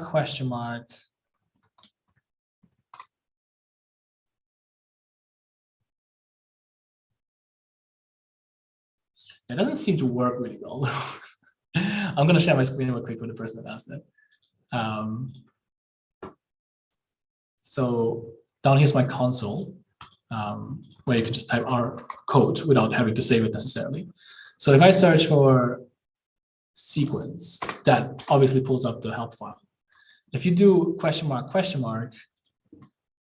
and then, you know, let's see, I'm interested in text analysis or like functions that do text analysis, you can do quotation marks and write the phrase that you're looking for. And then that's some search results here I mean, these are R packages that I have installed, but none of them are about text analysis. So it's maybe not a super useful thing to do. I wonder, I don't know, what else is there? Yeah, Bayesian, I guess. That's like a form of analysis, right? So there are some Bayesian functions. So if you look for like a general term, that's what you use question mark for. But it may not work perfectly. Someone drew something on the screen. Seems dangerous.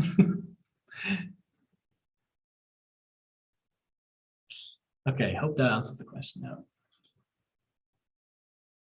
Okay, a few more minutes. And in the meantime, there is like another question, which is, I think, kind of a big one, but I'm still going to ask it. Can we use R for websites, or is there any framework for website making for R, like Python has Django and Flask? Yes, there are packages in R that create similar kind of websites and dashboards and so on. The main thing to look into here is called Shiny. So Shiny Apps is a framework in R which you can create interactive web apps with. So that would be, I think, the answer, Shiny. Okay. Yeah, let's have 3 more minutes.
So I do want to let you into the break on time. So I will start showing you the results. I will share the solutions to these exercises later on as well. So don't worry if you don't remember everything right now as I scroll through them. You will have the results the solutions to the exercises be sent to you. Okay, so task 1 basically just asks about pick 3 animals that we haven't talked about yet, and then assign the lifespan values to respective objects. So here I picked, and by the way, this is just a pre-made one, so I didn't have to rewrite it. But here's a giraffe lifespan, a penguin lifespan, and an elephant lifespan. And task 3 asks to create 3 different logical tests where we compare different longevity values between the animal lifespans. So is the giraffe lifespan the same as the penguin lifespan? Well, it's not the case. As you can see here, it's false. Is the giraffe lifespan bigger than the penguin lifespan? Yes, because it's 29 versus 26. And is the elephant lifespan not equal to the penguin lifespan? Well, that is true because they have different lifespans. Task 3 asks to create 2 vectors, one with strings, which has all the animals that we chose, and the second one has the respective lifespan values in the same order. So I create a giraffe, penguin, and elephant string called the animals, and we create, vector. And we create a vector of the lifespans, the giraffe lifespan, the penguin lifespan, and the elephant lifespan. And the vector is called lifespans. So task 4 is calculate the mean. So we just do mean lifespans, and then we get the mean, the average lifespan between these 3 animals is 40. Task 5 asks to get the second value of the vector that contains the animal names. The animals is the animal names vector. If you get the second entry, that's the penguin. And then we want to find out which animals in our lifespans vector have a maximum longevity of above 25, right? So first we're going to write a logical test saying all lifespans above 25. And that's going to give us a vector of true and false. And we're going to index this, or we're going to use this index then to get the animals that are above 25. And in this case, all 3 animals are above 25, right? And we can confirm this by just looking at the numbers again. Yes, they are all above 25.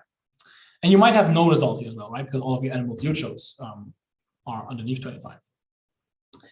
Okay, calculate the animal to human conversion ratio and assign the results to an object. So the human lifespan, you could have just used the object that we created, right? But in this case, it's 122.5 divided by the lifespans. And that gives us a vector of the conversion ratios. And then calculate the human years for your picked animals and assume they're all 5 years old. So for the different animals we have, we do a times 5 for each individual ratio. And then we get the numbers in human years. And then finally, task 8 asks about creating an own function, and you might have not gotten that far, and that's totally fine. In this case, I created a function called penguin to human years. And it has 3 inputs. It has the animal years, it has the human lifespan with a default value of 122.5, and a penguin lifespan with a default value of 26. And then we calculate the ratio within it. We do the ratio times the animal years that we plug in. We get the human years and return it out. And then with our function that we create up here, we can do penguin to human years. And is it test the functions? Oh yeah, test the functionality from the results. So we plug in the same with 5 as we did up here, the 5 years, and we can see it's 23.5. And that's also the results in task 7. So that produces the same result. Great.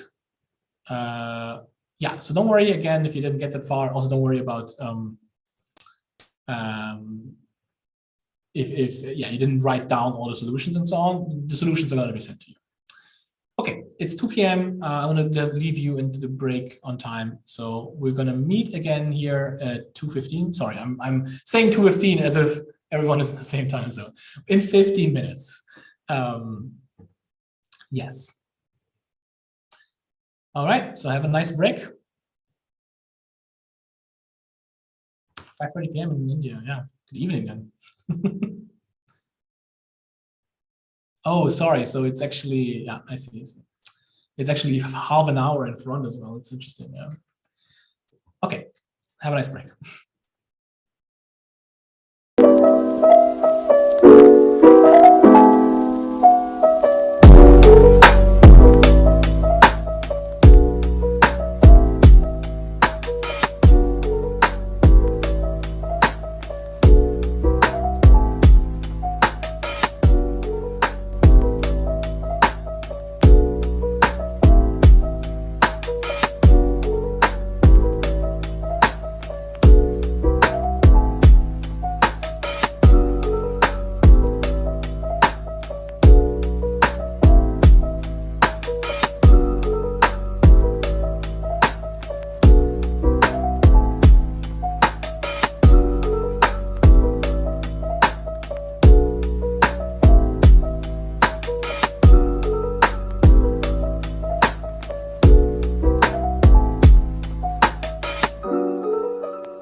It's not time yet. I'm just starting to speak. You have like 30 seconds now or so.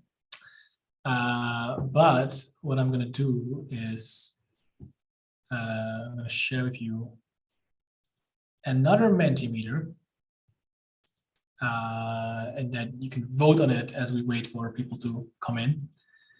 This one's a bit more of a silly one. But yeah, feel free to vote on which animal is the cutest. Of course, there's more cute animals, but you know, we have a selection of 4. Yes, feel free to vote.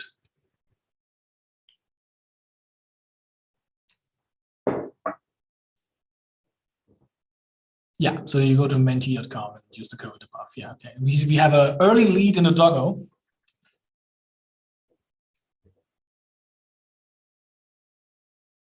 Okay, both are trickling in.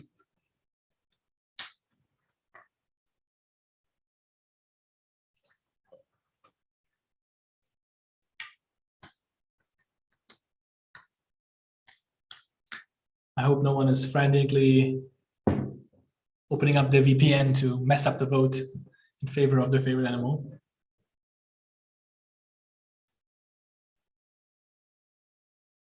Okay, so I'm gonna wait a little bit. We have like 50 people answering. Well, of course, not everyone has to do it, right? Whoever, maybe you can also indicate in chat that you're back. That would be also convenient just for me to see. Unless you voted, then I already realized that you're here.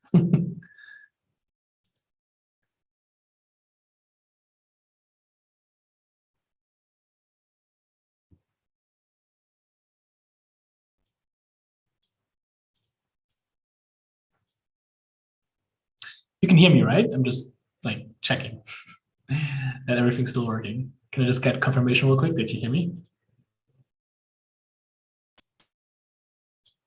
Yes, good, good, good. Great. Okay, so we're already 2 minutes over, so I'll say we'll go ahead, and we have a winner in the cutest animal being the doggo. And of course, if I show the correct answer, it's a silly thing, but that is the correct answer. The doggo is the cutest on here. All right. So with the silliness, let's get back into the workshop. And which screen do I share? It's this one. Okay, so you see my RStudio, right? Just making sure. Yes, okay. Good. So now in the second part of the workshop, we're going to talk about more specifically about data, because we are ultimately on a track to becoming data scientists. And we're going to talk about data frames and also how to manipulate data. And manipulate data is not badly connotated. Manipulate in the sense of like make it, shape it into the format that we need so we can analyze it. So that is the next part of our workshop, data manipulation broadly. And we'll start with, oh, sorry, I'm in the script 03datamanipulation.rd, right? So you can click here, for example.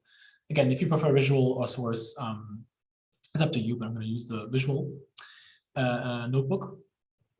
And let's talk about data frames. So data frames are a type of R object, and I would say maybe one of the main R objects that we will be interacting with. And in many ways, you already see you're already seeing what a data frame is. So for example, if you look at the maximum animal aging database that we've been working so far, this really is a data set, right? So it has columns, right, which each column indicates which animal it is or which longevity it belongs to, which longevity it has. And each row is one individual animal and how long the maximum longevity is. So this kind of format you might be already, myself. This format you might be already familiar with in Excel, for example, right? So this really is a typical data frame. Sorry, someone is unmuted. Okay, thanks. All right. So if we want to create a data frame in R, we can do this multiple ways, but let's do it in a way that you are more or less familiar with. So we assign each lifespan that we have in this table to an individual object. And then once we have all these different objects, we can combine them with C, so create a vector. And this we have then in a separate object called animal lifespans. And we put all of the names in a separate vector as well. So we have two vectors.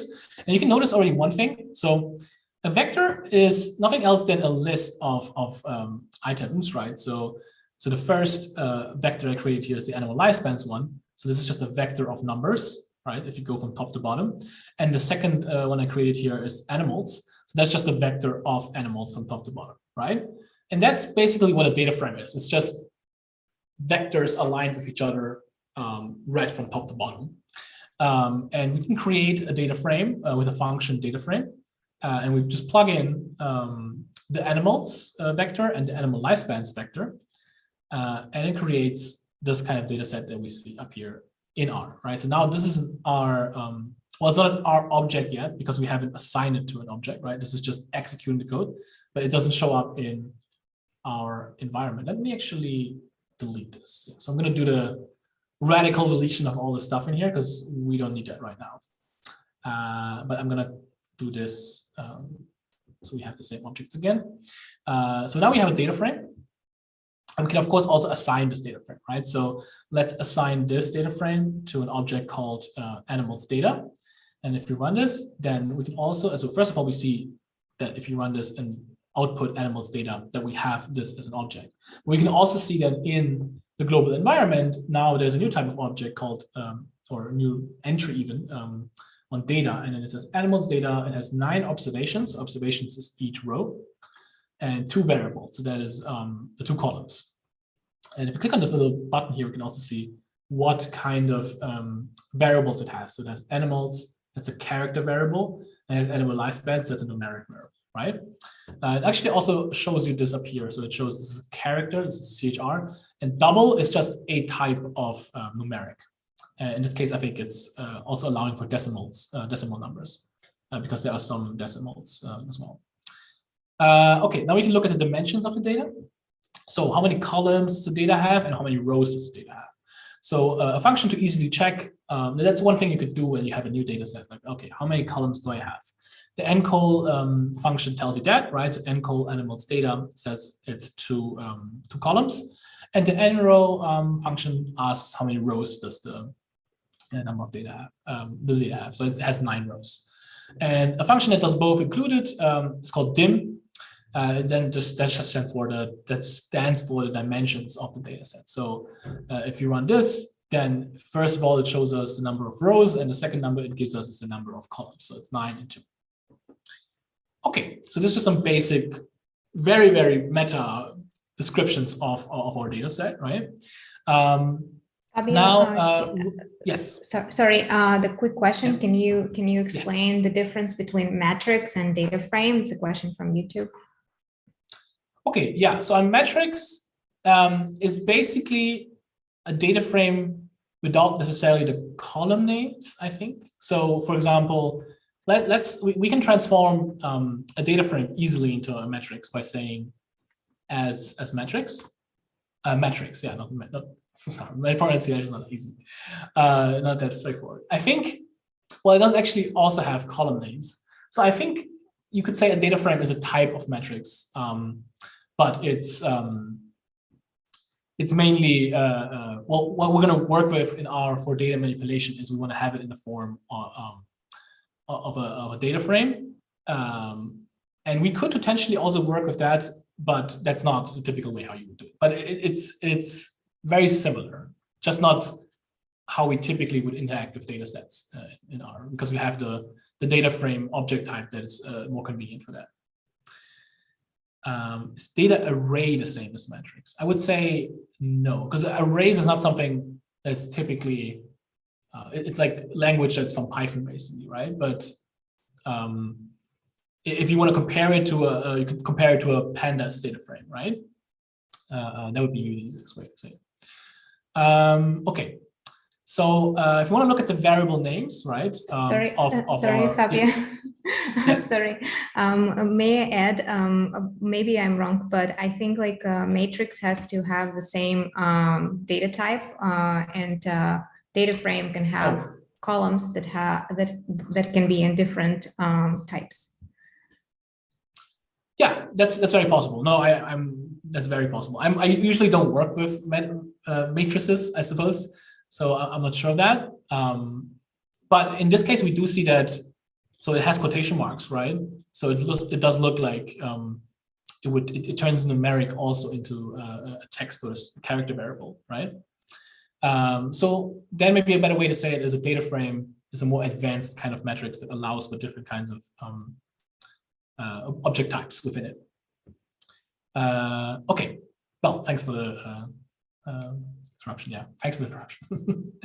Okay, so when we talk about variable names, we want to know how are the columns named in our data set. So we can just check with names, the function names, and put in the data set we have. And it tells us that we have an animals column and an animal lifespans column. So why are we looking at names? Well, I want to show you how to retrieve individual variables from your data set. And the way you do that in R is with the $sign operator. So with this $sign operator, you plug it in after your data set. So you have the name of your data set, then $sign, and then whatever your variable name is. So you can think of the $sign as sort of an opener that helps you check what is inside an object. So I'm actually going to delete this real quick and show you, okay, imagine you have this data set. And now I want to see what's in the data set. And one really convenient thing in R is that if you type in $, you get a little pop-up. And this pop-up actually shows you all of the variables that are within your data set. And it's really convenient because you can just click in it or press enter, and then it actually types out the variable name. And then when you do this, all this is just basically a vector. It's the same as the vector that we assigned earlier, but we retrieve it from the data set using the $sign. And the same we can do with the $sign, the names of the animals, which are in the column name animals. And here are all the names of the animals, right? Yes. So if you want to recode variables, and you have to do this all the time, if you do any kind of analysis of your data, where you want to create a new variable in your data set, then the way you can do this is simply assign, so use the assign, into a new variable name specified by the $, after the $, here, right? So this variable, animal to human, is not something that exists currently in our data set, right? So we've looked, we can also see here, right? So animals has two variables. The animal to human does not exist. We just create a new variable, right? And this new variable we call animal to human. And what we do here is we divide the animal lifespans data specified by the $, by the human lifespan that we already have assigned further up here. And that way we get all of the conversion ratios, right? So let me actually show you first of all what happens without the assignment, right? So this is just, again, straightforward vector operations, right? So we divide the animal lifespans by the human lifespan, and we get a vector back in the same length that we can then assign to animal to human within the animals data set. And now, when I run this, we actually have a new column which has all of the different animal to human conversion ratios. So, so that's one way to create new variables in R. Now, we can talk about indexing. And indexing not just works with vectors, but also with data sets. And now there is a new addition to it, of course, because a vector only has one dimension, right? So it's a list of items, right? So it's, for example, yeah, it's just a list of items, right? So you can just say, give me the first, give me the fifth, give me the second item. But with a data set, you have to take into account that it's a two-dimensional array, right? So it's you have the rows and you have the columns. So if you want to index the data set, you have to specify, again, the square brackets, and the first value refers to which rows you want to keep, and the second value refers to which columns you want to keep. So if you want to only keep the first row and the first column of the data set that we have, the way we would do it is we just say 1 in the square brackets and comma and then 1 again. And that gives us the first row of the first column. And that's just Greenland shark, right? So we can just check real quick if that's true. Please. Okay. For some reason the control enter just takes longer. Animals, oh, it's animals data. Animals dot not found, right? That's an error message that makes sense. So the first row of the first column is Greenland shark, right? So that is in fact the right output that we got. So now sometimes we just want to keep a certain row, but we want to like keep all of the variables that we have. And the way we can do this is we just leave the second element here empty, and that just means give us everything, right? So the empty thing just means don't do any subsetting, basically, don't do any indexing. So now we get the first row, and all of the variables are still intact. So we can also get the third row, right? And so on and so on, right? So we can also just return one column from the data set, and then we leave all of the rows part without, and we say which column do you want to keep. And if you do this, then we get a vector of all of the variables in column 1. If we do this, actually, do I get the data frame still? Yeah. So if we keep the first 2 columns, it becomes a data frame. It stays a data frame. Let's say it that way. If we just get 1, it turns into a vector. It's not ideal, but I suppose that's how it works. Okay, did some back. Okay. Now we can also, of course, index of logical tests, and it's the same as in as we did with just vectors alone, right? So let's imagine we want to keep all of the animals that are above the human lifespan. So if we have this logical test here, which is just the animal lifespans above human lifespan, we get a vector with true, false, and so on. So the first one is above animal lifespan, the third one is above, and the rest is all underneath or the same. And if we just want to keep the rows or the animals in which the human lifespan is smaller than the animal lifespan, then we can use this logical test based on the rows, right? So we want to keep all the columns, but we will only want to keep the rows in which there are animals that have above human lifespan, and that's the value that we plug in here. And now we only get 2 rows, right? Because only 2 animals are above the human lifespan, basically. Okay. I see there's a couple of questions. Can you change a specific value in the data frame of indexing? I'm going to show later on how to change a specific value. And it's not ideally done by indexing, I would say, but it's possible. What if you want to extract only the row relative to Galapagos, but we don't know its position in the data set because we have thousands of animal species? Is there a way? Very similar question. I'm going to show you how to do that in a bit. And we're going to show you how to do that using R packages, because so far, really, we've been using base R. So we've been using what comes out when you install R and RStudio. That's the kind of functionalities that it comes shipped with. But R is so much more than just the base R part of it.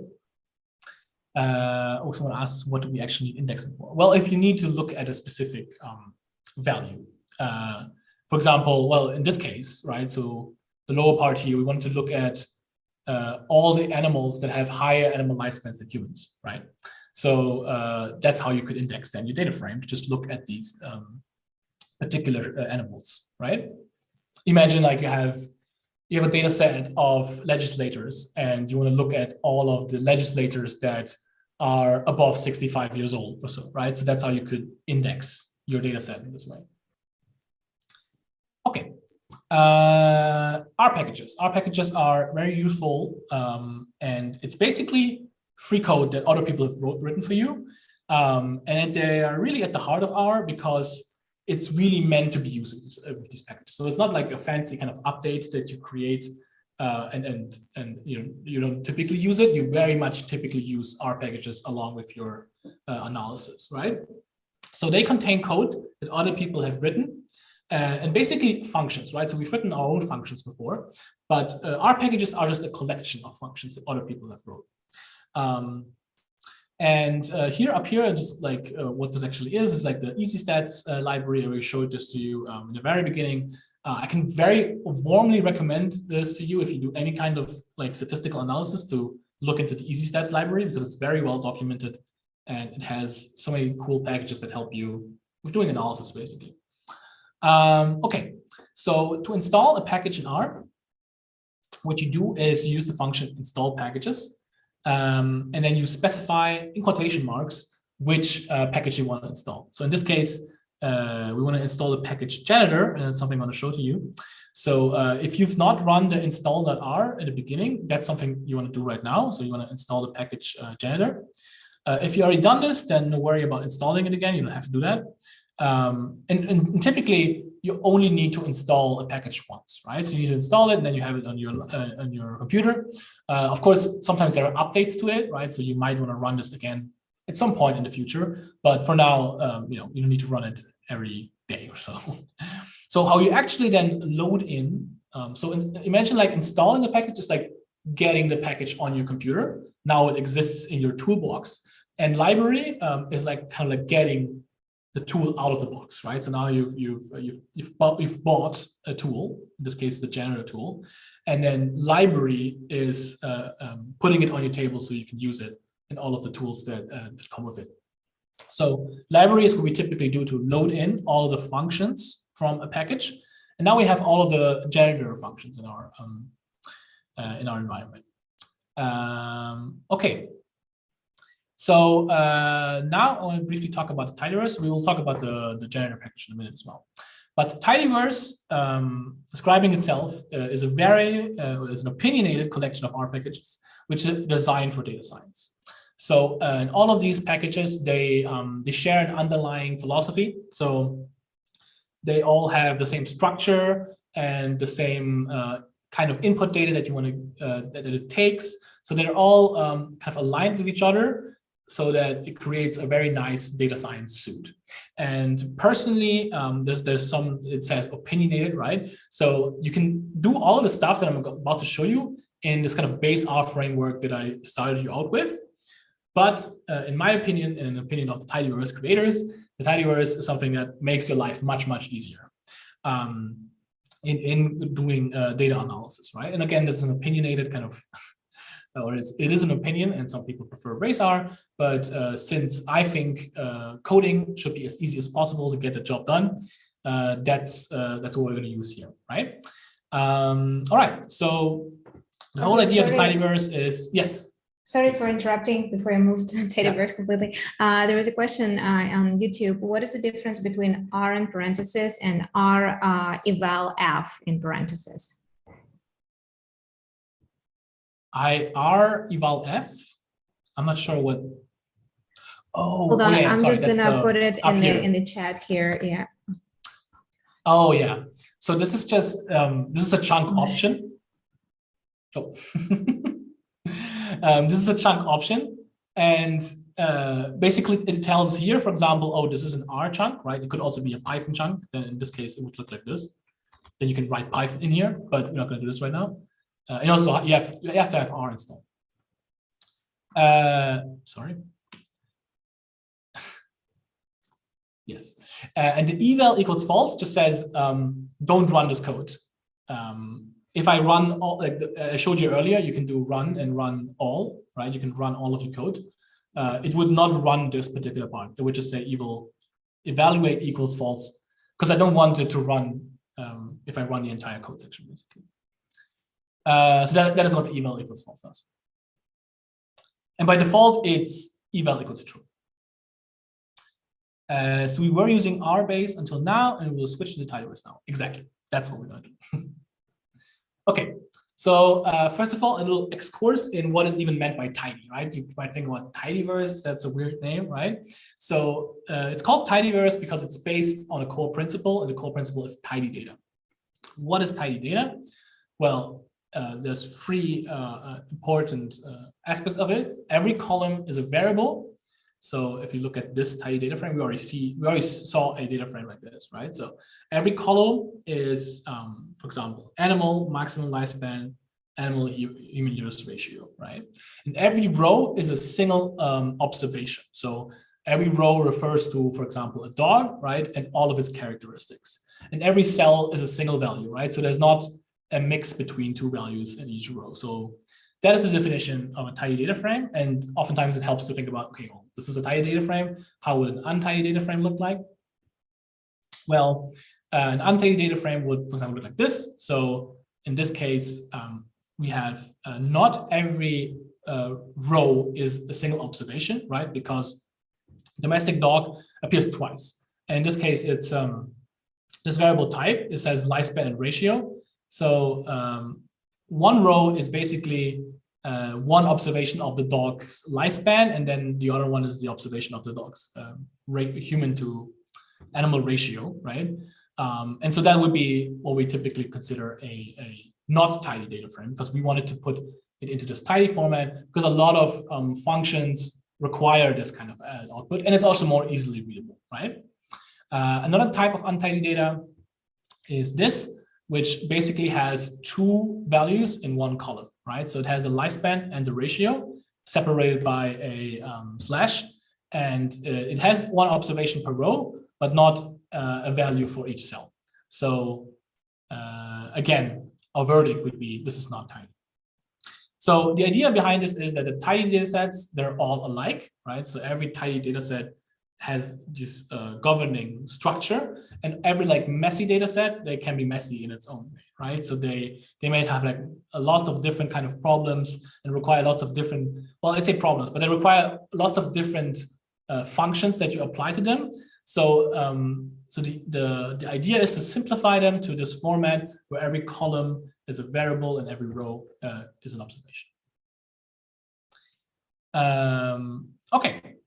So in this tidy data frame, this tidy data idea has two advantages. So it's consistently prepared, easier to read, easier to process, and low and safe. And a lot of the functions already mentioned this require this kind of data. Okay, so let's talk about installing the tidyverse. Again, we have an eval equals false here because we're not gonna. This doesn't have to run each time, so that's why it's not evaluating right now. So I hope you already installed this. If not, now's your time. Once you've done this, you can do library tidyverse, and then it loads in the entire tidyverse. And again, this is not just one package; it's like a whole package universe. So this is actually all the packages that are in there. And don't worry about these conflicts. This is a normal thing that happens. So this is indicating that everything works as expected. All right, so let's use a new data set. We've used the animal lifespan data so far, but it's very limited in what kind of data is in there, what kind of variable types are in there. So we actually want to use a more complex data set now. And we're going to use a data set about penguins. And this is a data set that is used for introduction into R often. And I really like it because it comes with really cool art. You can see here, so it's about 3 penguin species collected by this researcher here, and this is real data, by the way. So it has this, a lot of data about the length of their bill, so their beak, but also like some information about it's like some body indexes, I guess, and also like where they're from, which island they live on, and things like that. Okay, so this Palmer penguins data, if you want to read it into our environment, we can use this read CSV function. So the read CSV function is something that's not native to R. It's in the tidyverse. It's actually specifically in the readr package. Well, we don't have to know that necessarily, but the read underscore CSV does something really cool. It can just take a link to read in your data set, right? So I just wanted to simplify the process. by reading in this data set from the GitHub repository where Palmer Penguins is. If we read this into Penguins raw, then it does a couple of things. So it reads it's a CSV file. So it automatically tries to parse, okay, so these variables here, they're character variables because they probably contain text. Then this one are double, so this is numeric. Like sample number, the Kalman length, flipper length, and body mass, and so on. These are numeric, so it notices that only numbers are in there, so it reads it in as numbers. And then even there's a type of data or type of variable that we haven't seen yet, a date, right? So it actually also has recognized that some of these columns are dates and read them in like this for me as well. Well, some people say my voice is echoing, but others are not saying that. I hope, I mean, I have earplugs, like it should not be me, I think. I started to have this message that says chunk pending execution. Why is it? I would say maybe there's something like holding up your computer or something. So maybe try to stop it. So there's like a stop sign here, maybe. Otherwise we start R. Turn off and on again, that might help. Okay, so we read in the Penguins dataset. And we look at the Penguins dataset, that's what it looks like. So it has 344 rows, so 344 penguins. There's a sample number, which I assume is some kind of ID or so. Then we have the species, so what kind of penguin is it? The region, I think they're all from the same region. Then which island they live on, in which stage their egg is. Oh, there's an individual ID as well, I suppose. And a bunch of other stuff. So like how long are there Kalmans and flippers and what their sex is. And notice that there are some NAs here as well. So it means we don't have data about every single one of these observations, which is fine, right? This is how typically data comes from. Okay, so let's take a glimpse. So there is this function in R called glimpse, which is very useful for just checking what kind of variables are in your data set. So this is actually a bit bigger than I was hoping for. Oh, yeah, doesn't adjust it. Okay, well, so it basically shows each of the variables that are in the data set. So it says like study name, that's a character, and here are some initial values of it. Then it says sample number, and here are all some initial values of it as a double. So this is just a quick overview of like what kind of variables are in the data set. Okay, so let's do some data cleaning, and we're going to use this janitor library I was talking about earlier. So the janitor library is not officially part of the tidyverse, but it follows the same principles, and you will find that a lot of R packages actually follow these tidy principles because it's very very common to create functions and code like this. So the janitor package is really I use it all the time for like data cleaning, and the most important thing about it is I think, yeah, so we're going to load this in again here, so maybe I had this accidentally up there. So the function that I use all the time in the janitor library is clean names. And clean names turns all of your variable names into lowercase snake case, the one naming scheme I've been using so far. So if you look at the Penguins data set, yeah, let's just run this part real quick. So this is just the Penguins data set. And one annoying thing about it is that there is some variables that have like spaces in between, like here as well. And there's also some weird, yeah, like this, right? So like very weird variable names. And R really doesn't like that. Because if you want to plug it in like access this individual variable, you would have to put these quotes around it because it doesn't like the spaces and the custom characters and so on. So you have to put the quotes around it to access the individual variable. And that's not really like, it's very inconvenient to write, right? So janitor can really help with that. So using the clean names function, we just plug in this raw data set into clean names, and we'll just assign it to a new data set called Penguins Clean. And if we now look, we can glimpse at our data set, we can see that it turned all of the names into lowercase and separated them by by underscores, like for a lowercase snake case naming scheme, right? So species, region, island, stage, also even like the weird things here, delta 13C00, right? So you turn everything nice and tidy into like a little, into a better naming scheme and you can better access. So other things that Janitor can do is, one thing if you noticed maybe, is that this region variable, and I already mentioned this actually, this region variable is inverse, and it's inverse for all 344 observations. By the way, I'm using the tables command here, and it just counts the number of different values within your variable. So all 344 observations are, I'll just show you that with a different one, maybe if you do sex. Yeah, it shows like 164 5 female, 168 male penguins, right? So there is multiple categories. But with region, there's only one.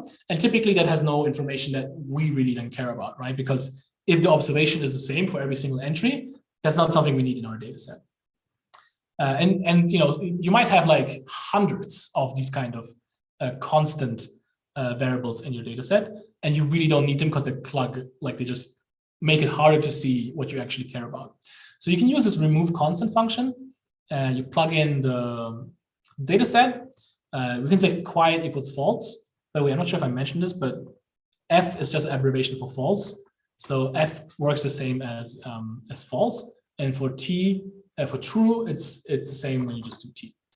And quiet equals false just says it tells us actually what kind of variables it removed. So we do the remove constant in the penguins clean. We're going to reassign it to penguins clean so we have the changes we make in our object or reflected in our object. And it says removing 2 constant columns of 17 column total and removed region and stage. So stage is not a variable that initially only had one value and it's removing it. Okay. Another useful function is remove empty, and that removes all rows or columns that have only missing values. So similar with remove constant, if there's a column that only has empty values or like missing values, then it's also like less meaningful, less interesting, right? So that's another way how you can apply generative function. There's much more. Okay, so let's get into data cleaning using tidyr, and here we are within a tidyverse package. So the tidyr package has a bunch of stuff as well that we can use for data cleaning. So the data set of penguins clean has a bunch of variables that are not entirely tidy yet, right? So if we look at, for example, the variable species, and we can do table to look at it, we can see that there are these descriptions of the penguin, but they also include the Latin name of the penguin, right? And that goes against that every cell should have its own value, right? So we have sort of the English name for it, and then we have the Latin name for it. So that should really be 2 separate variables. So we can do that with tidyr. We can actually separate them out into, so we have the species, but we actually also have the Latin name for it. And we can do that with, or the English name or common name, one might say. We can do that with the function separate. So separate takes really 2 arguments that are important. So the sep argument tells a function by which character it should split the value. So we can see there is a bracket, right? So we want to split it by the bracket. And then into is a vector which specifies the resulting new variable names, right? So if we split it by this opening bracket, we'll get 1 time the common name and 1 time the Latin name. So if we do this, so we plug in the data set. And one thing I should have mentioned, I think, is that the tidy functions always work in the way that the first argument is the data set. So you can always be assured that the first argument in a tidy data frame, in a tidy function, is the data frame. And next, and oftentimes how these tidy functions work is that next you can specify whatever variables you're applying this function on. So first the data frame, then which functions, which variables you're applying it to. So we're going to use the penguins clean data set. We want to split up we want to separate the species column. and we want to separate it by the opening bracket. Now, the opening bracket is actually like a special character, and we have to unquote it.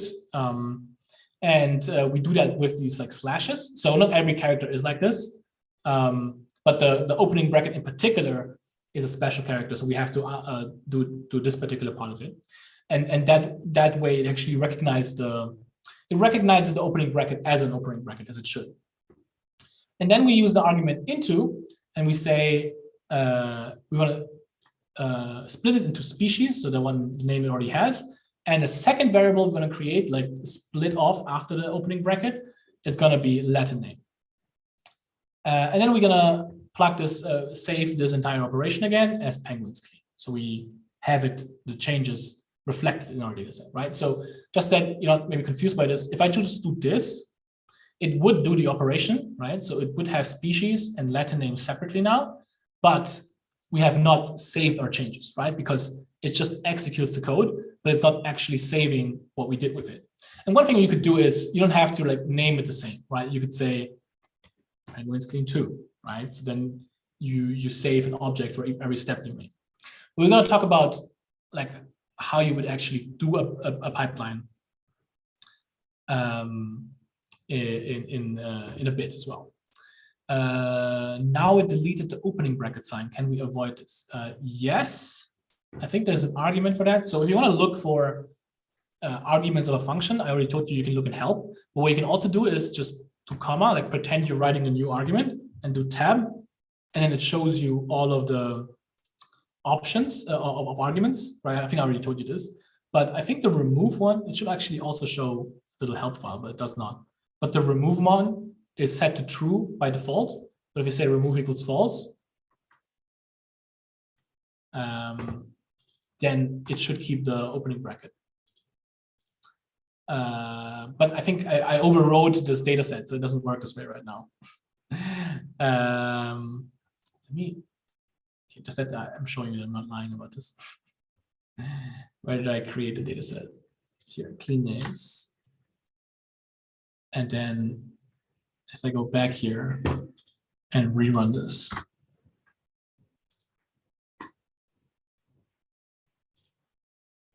Ah, okay, it's not keeping it. All right, well, I don't know on top of my head then, but there is a way. I'm 100% sure there's a way. All right. So, well, there's still a trailing closing bracket, right?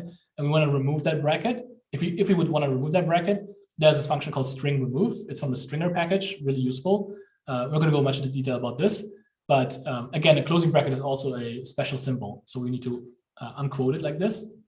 And we say remove the closing bracket from penguins clean Latin name. And we're going to assign it back into Latin name so we can recode this specific variable. So maybe I'll show you what comes out before I assign it, right? What comes out of this is just a vector which has the trailing closing bracket removed, right? And we're just going to reassign this vector that we see here into the original vector. So we recode it that way, right? Okay, and then we have penguins clean, and we have, yeah, I didn't run it. Now I'm going to run it to remove the trailing closing bracket. Right.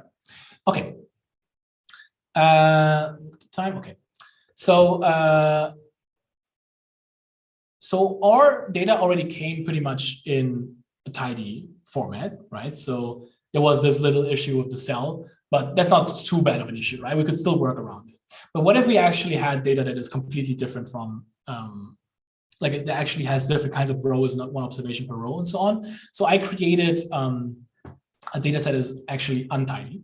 So, and call it the untidy animals data set. And it's again, the lifespan data set that I showed you earlier as an example.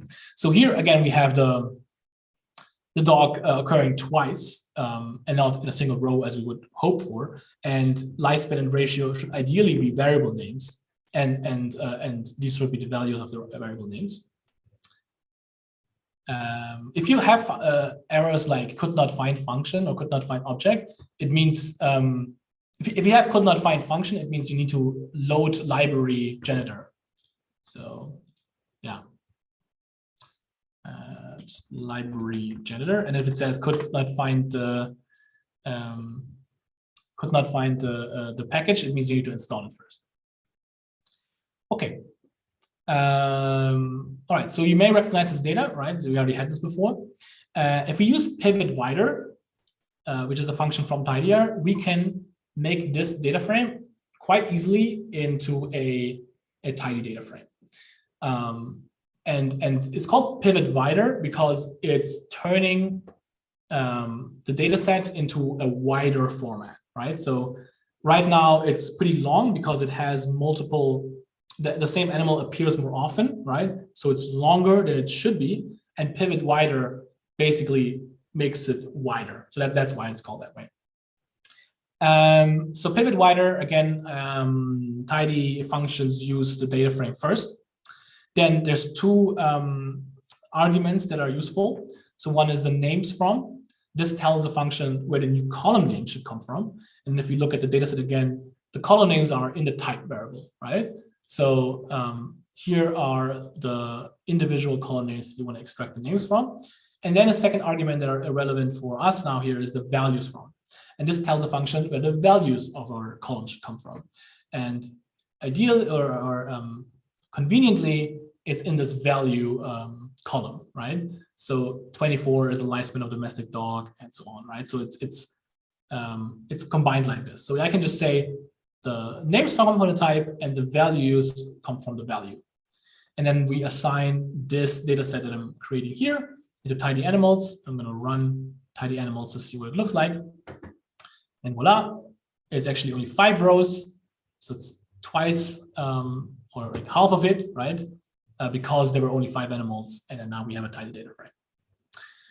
We can actually also put this into a longer format again, if you want to make it untidy again. And some functions actually also require you to do it that way, but it's quite easy to do it with pivot longer. So we just have to say which are the variables it should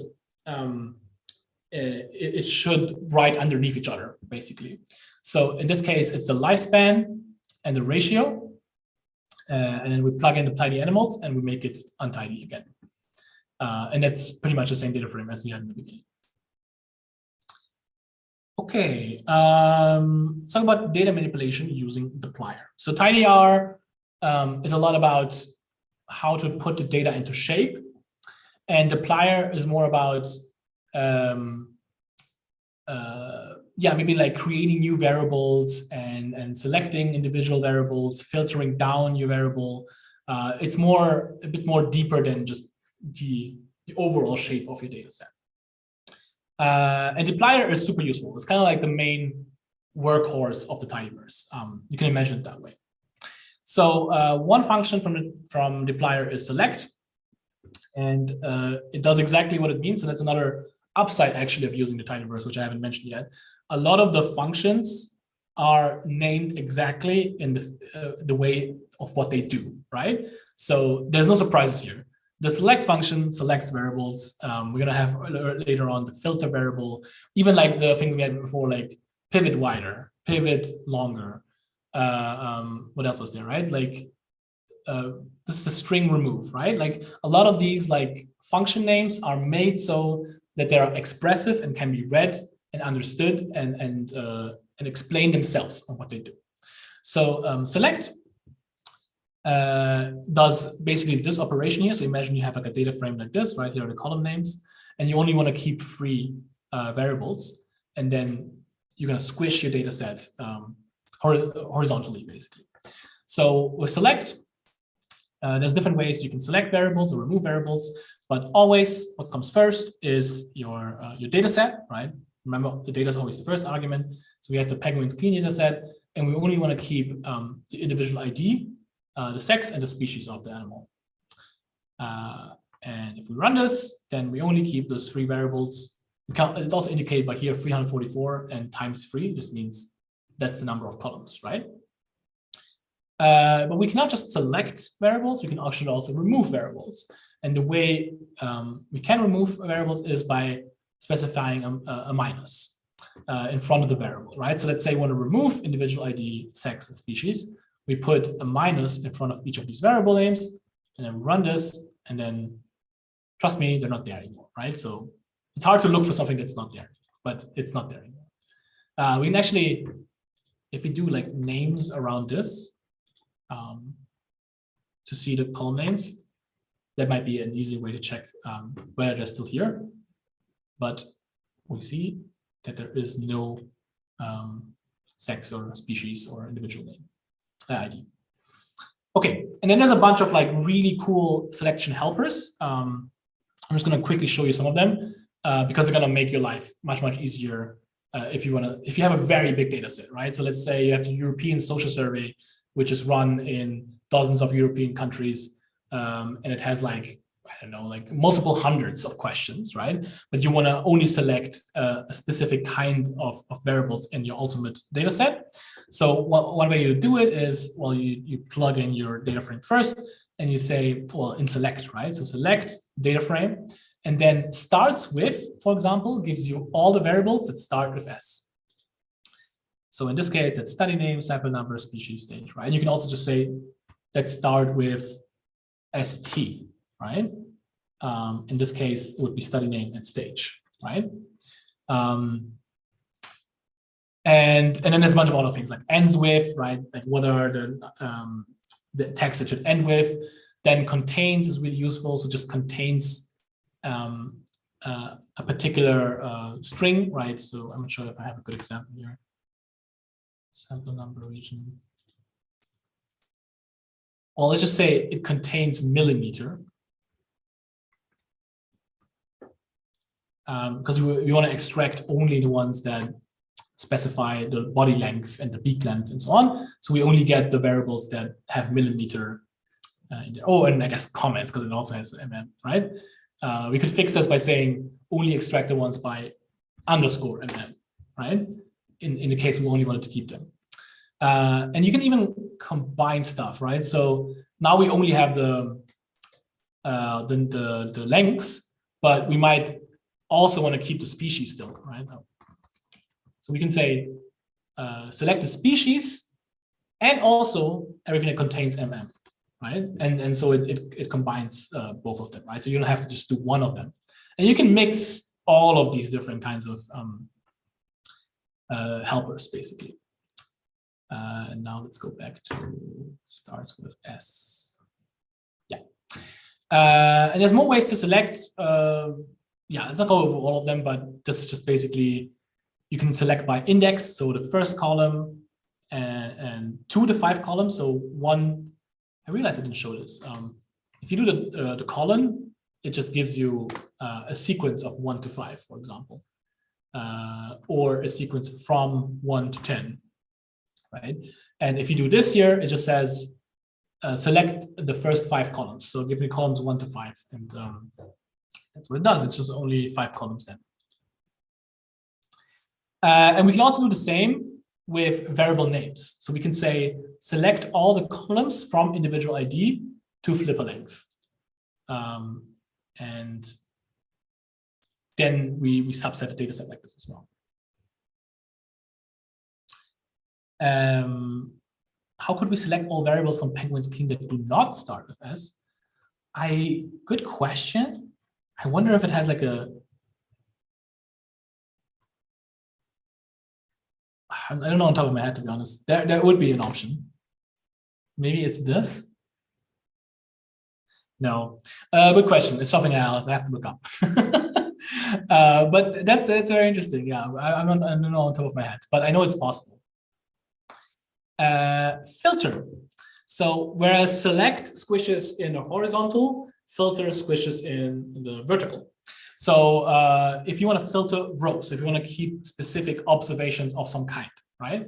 So with filter, you plug in the data set first, because that's what we do in a tidyverse. And then next is the logical test you want to apply, right?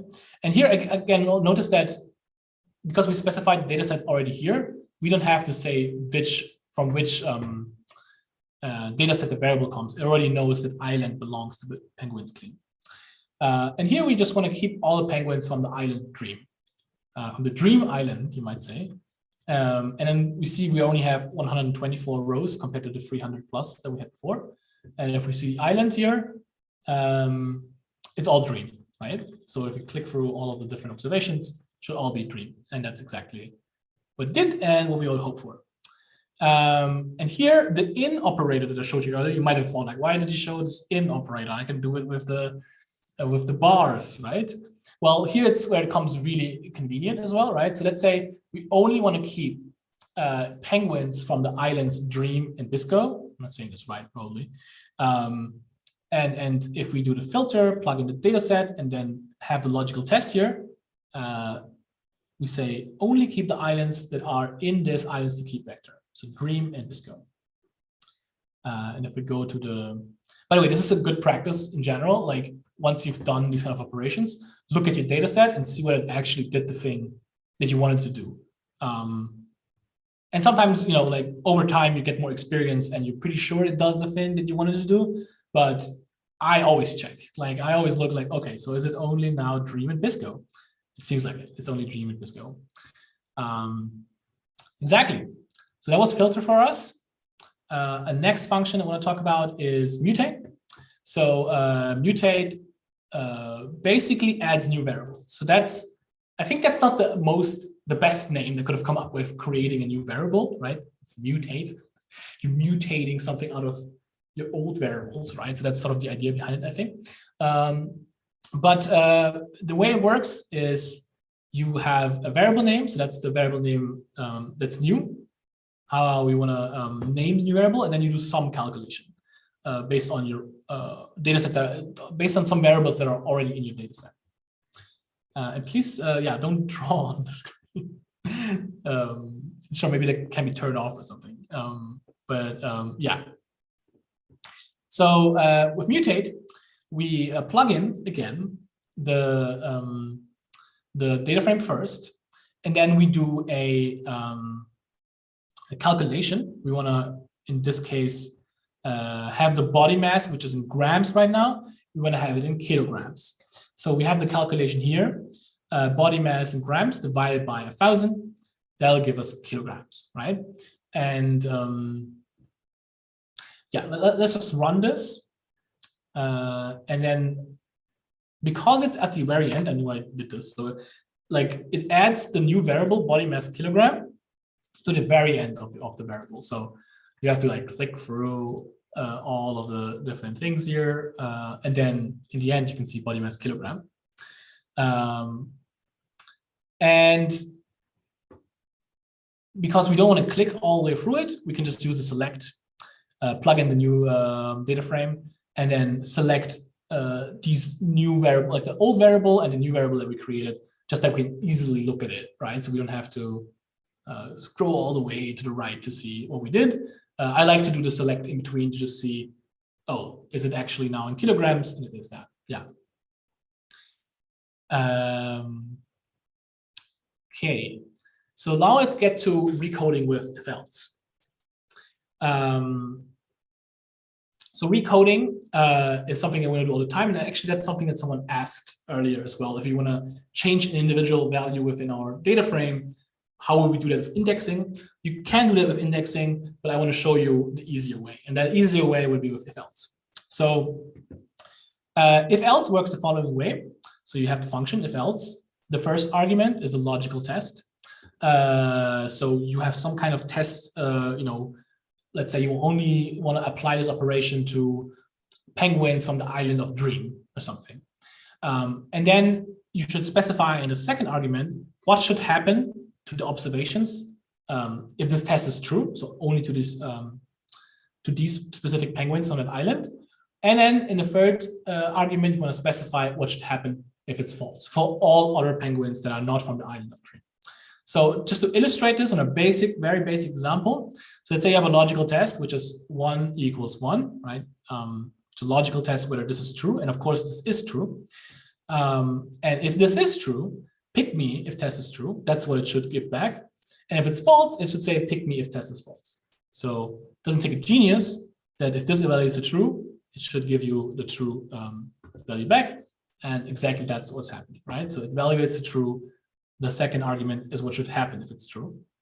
And if we say 1 does not equal 1, which is of course a false statement, then it should give us this third input that we have here, the pick me if test is false. And indeed that this was happening, right? So how does this basic example apply to our data set? Well, let's say we want to recode all of our the sexes of the penguins into shorter, more convenient texts, right? So we have right now it says male and female in uppercase letters, but we want to recode it so it's like short m and small f, right? It's just we have to write less, right? So we take the mutate function, we plug in the data set first, as we do with tidyverse, and then we create a new variable, and this variable is called sex short, and we say equals. So how should this new variable be created? We use if else. So if the sex is male, for all of the penguins where the sex is male, assign it m. And for all of the cases where it's not male, assign it f. So we run this, and then we assign it to pgnew just to take a look at it. So select pgnew, and then we select sex and sex short just to see if we did the right thing. And we can see sex is male, and then sex short is now m, and here's female, and sex short is m, exactly how you expect it to. And notice that if else does one thing that is convenient, so just that you are aware of it. If the sex is NA, so it's missing, it will keep it as missing. So even though this is not male, right? So this doesn't evaluate to true, it just keeps an NA as an A. So that's exactly what we would want, right? We don't want this to be F then, because that's not true, right? We don't know the gender or the sex of the penguin. Okay, so if else is really convenient for these kind of binary recodings, but oftentimes we don't just have these binary variables. We actually have more complex variables that have lots of different kinds of values. And here to help with that is a function called case when. So case when is like if else, but it allows much more complex combinations. So the basic setup of a case when call looks like this. So we do case when, function name, open the brackets, and within it, okay, I should double click on this because it does weird things. So you have the logical test. So what should happen? So for example, again, our like all the penguins that are male, for example, right? So what should happen to all the penguins that are male for this new variable that I want to create? But then we can also say all the penguins that live on a specific island, what should happen to them? And the third one, we could say all the penguins that live on an island and are also female, right? So we can combine all kinds of logical tests and even different variables. And then after this tilde it's called, we specify what should happen if true. And finally, if we have all of the conditions set that we want to recode, we say true, and then what should happen with everything else. So this is the ifs part, and this is the else part, you could say, right? And this true is just a stand-in for everything that has not been changed yet. What should happen to all of the rest that we didn't test for in these specific logical tests? Okay, so that's a bit vague right now. So let me show you what it looks like in practice. So let's create a vector. Actually, this is not necessary. I'm not sure why I did that. So 1 to 50, we have a vector from 1 to 50. And this is what it looks like, just a normal vector from 1 to 50. And now we had a case when, and typically that's what you like. It's recommended that you write case when like this, where you don't have to write it like this. You could write it all the way like this, right? But it becomes harder to read, right?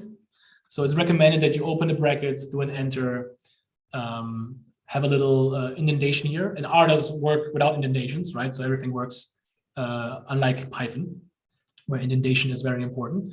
So it's recommended to write it like this. So remember, this is the logical test. So we're going to say, if x is within 1 and 10, then recode it to 1 through 10. And if x is between 11 and 30, then give it the value 11 to 30. And for all the rest that we haven't assigned in these two conditions, give it the value above 30. That is what the true tilde above 30 does, right? So if you look at the variables or at the vector it produces, the first 10 are basically 1 through 10, and then there is 11 through 30 for the 11 through 30 numbers. There's even more, and everything that's above 30 is above 30. So exactly what we wanted. And one other neat feature of case when is that it's greedy. So the first line covers the numbers 1 to 10, right?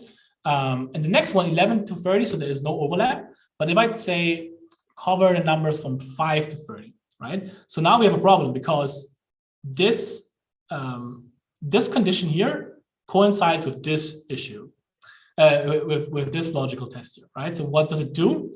Well, the way case when prioritizes logical tests is everything that's 1 through 10, it will assign 1 through 10. And it will not look at the instances where it already assigned something, right? So it just ignores the 5 to 10 in this case, because they already have been assigned something. And then it will start doing the thing for all of the conditions that have not been met yet, right? So it always goes the most greedy on top, like it does everything it can do. And then below it, it just is left with the rest to change. So if I do this, the result should be exactly the same because the 1 through 10 has already been assigned to this specific value here.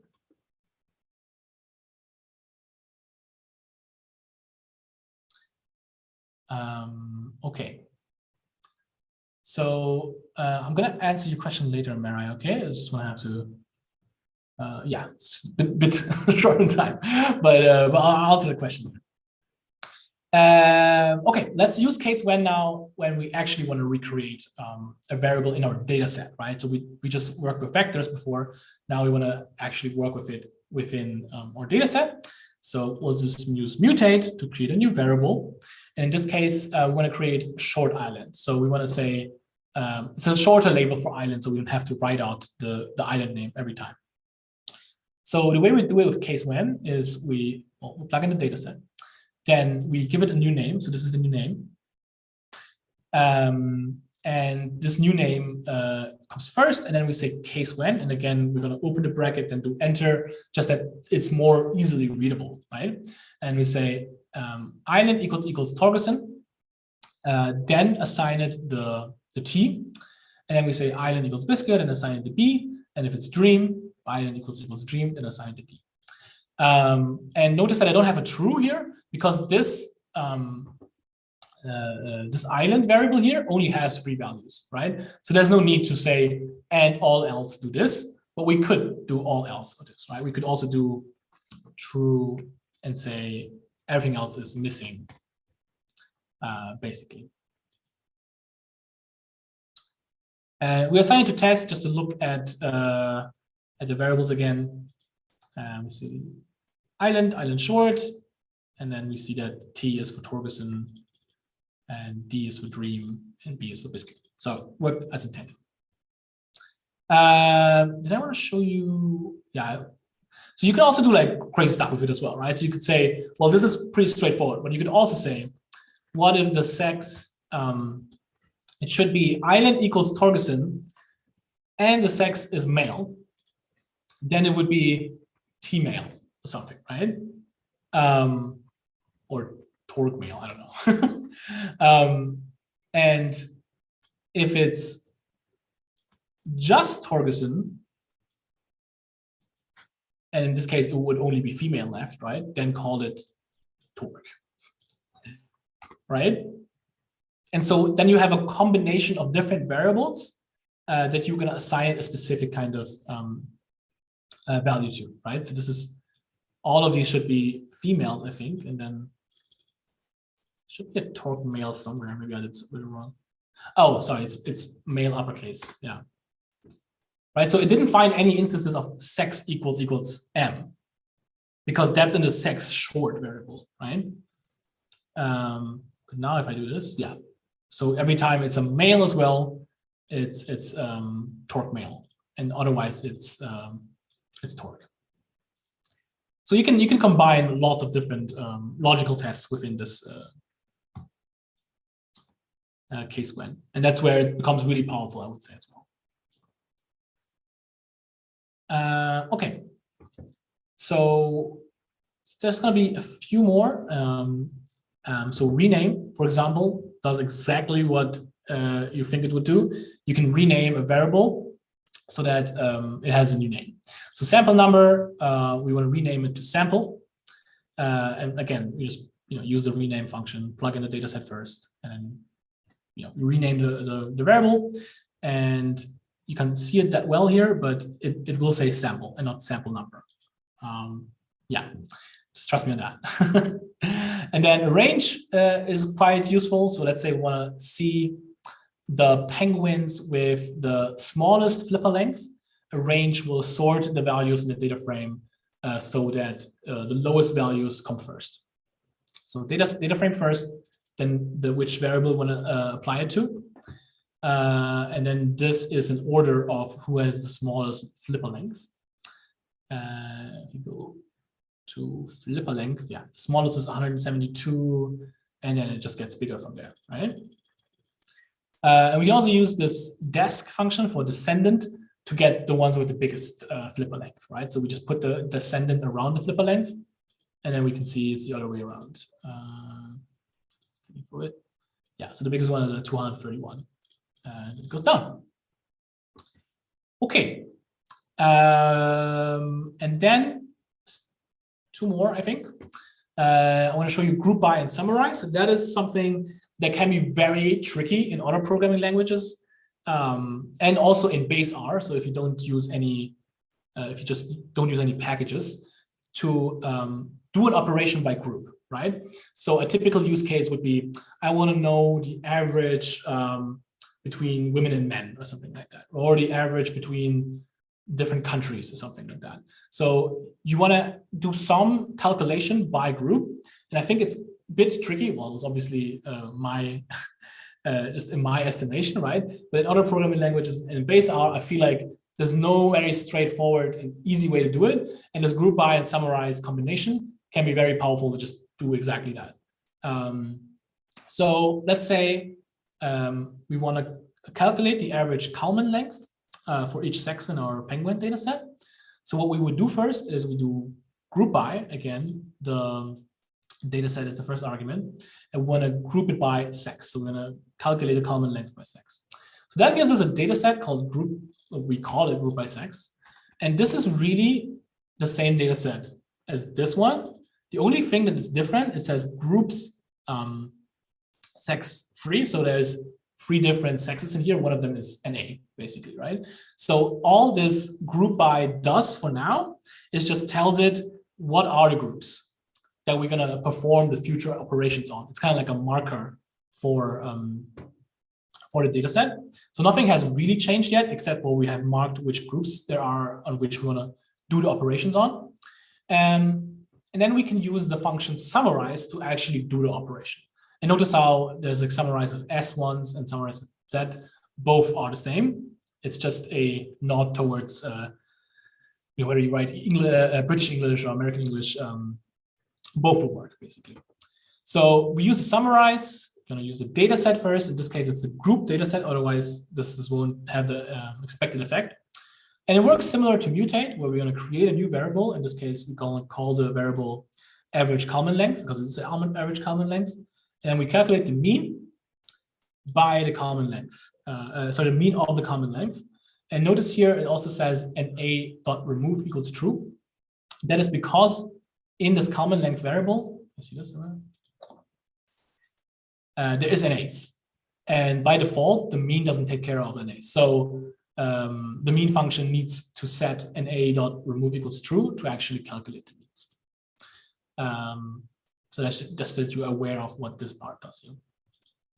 Okay, we run this, and then notice how we now calculated something by group, and it's not a data set per penguin anymore, right? It's a data set per sex of the penguin.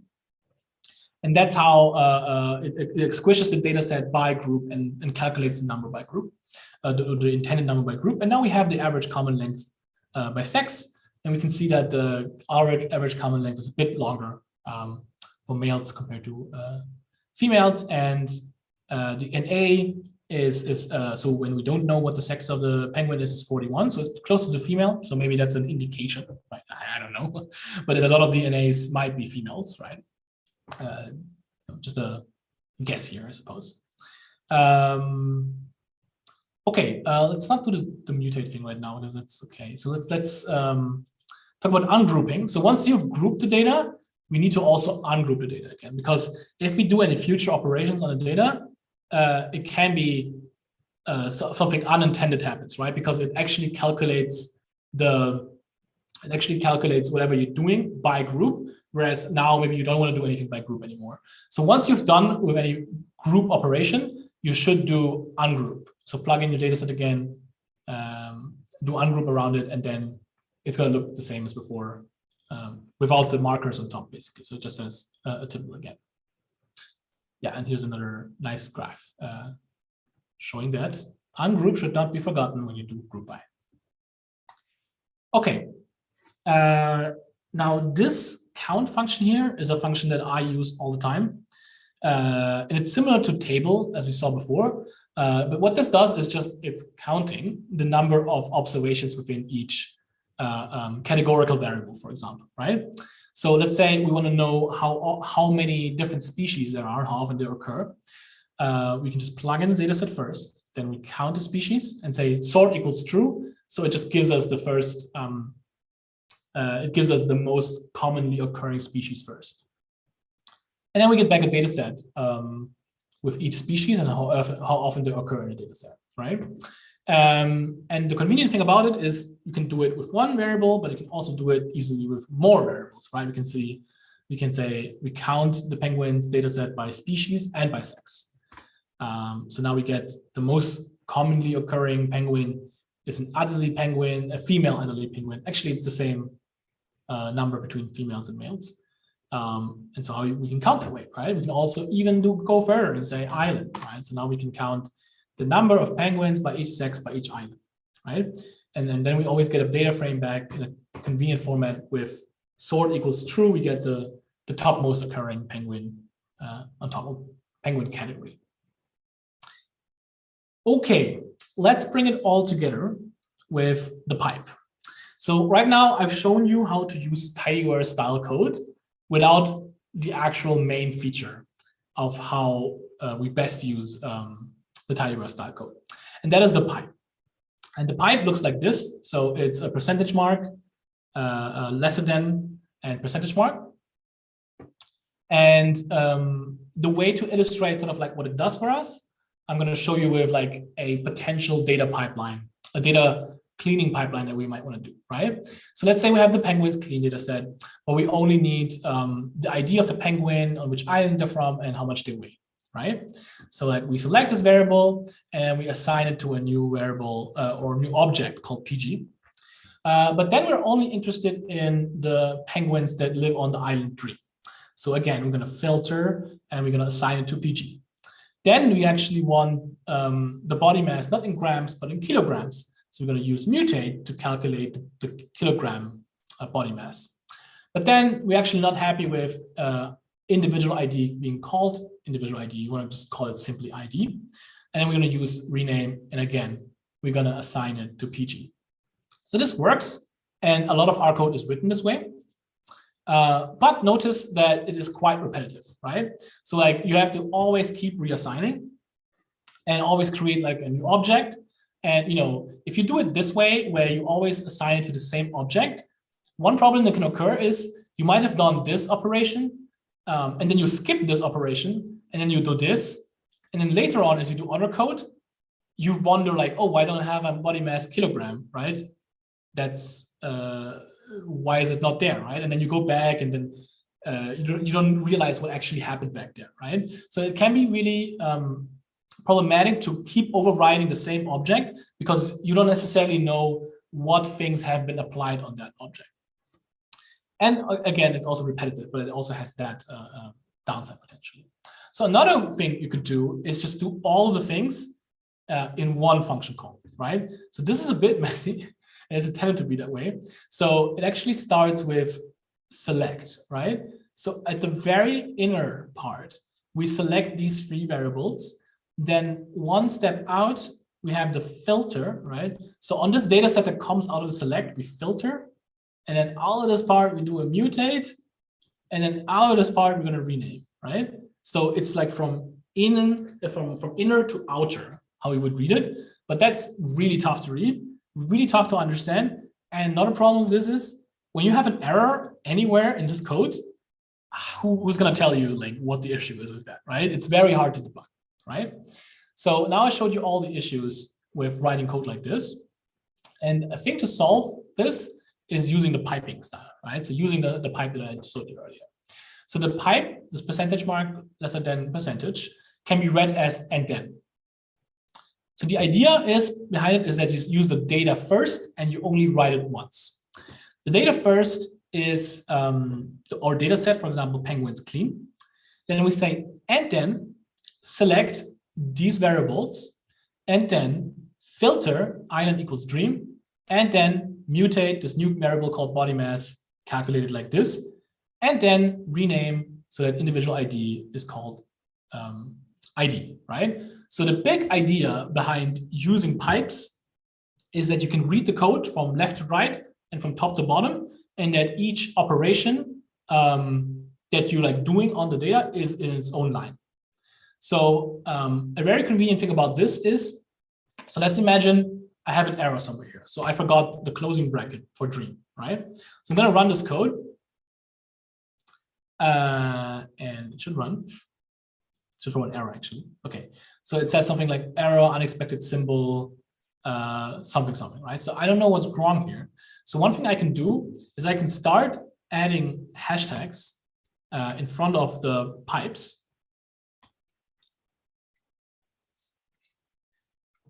And I can say, well, let's remove the last two and see if there's still an error, right? Okay, there's still an error. So the error must occur somewhere earlier, right?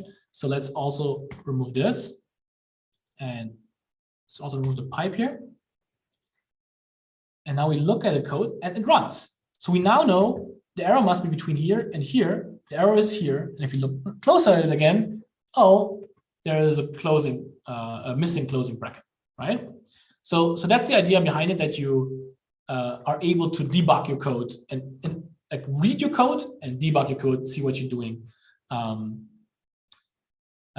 Yes, so maybe you should mention that the assignment operator can be combined with pipe, right? So what we've done right now is not actually saving the variable, right? Oh, I still forgot. Oh yeah, here's the pipe missing. So so right now we just have created or like run these operations, but we have not actually assigned it to a new object, right? So what we have to do, of course, again, is create a new object, and let's call it PG, why not? And then we run it, and now all of the operations we've done are within this. Oh, sorry, that's the wrong data set. All the operations we've run are now in this PG data set. So now the group by actually makes a bit more sense because that was a bit wonky before. But if you use the data set and say, and then group it by sex, and then summarize, calculate the average common length in this part, and then ungroup, that gives us the same data frame we had before, but in a nice, tidy left to right, top to bottom kind of environment. Okay, here's a small meme to lighten the mood. So this is how your mornings ideally would look like. So you have yourself, and then you wake up, and then you get out of bed, and then you get dressed, and then you leave house. And the chaos energy of writing from in to out. So this would be valid code, I suppose, right? But you have like me, wake up, get out of bed, you stumble out of bed, basically, right? But yeah, so that's how you can, that's the idea behind it, that's easier to read and less chaotic, I suppose.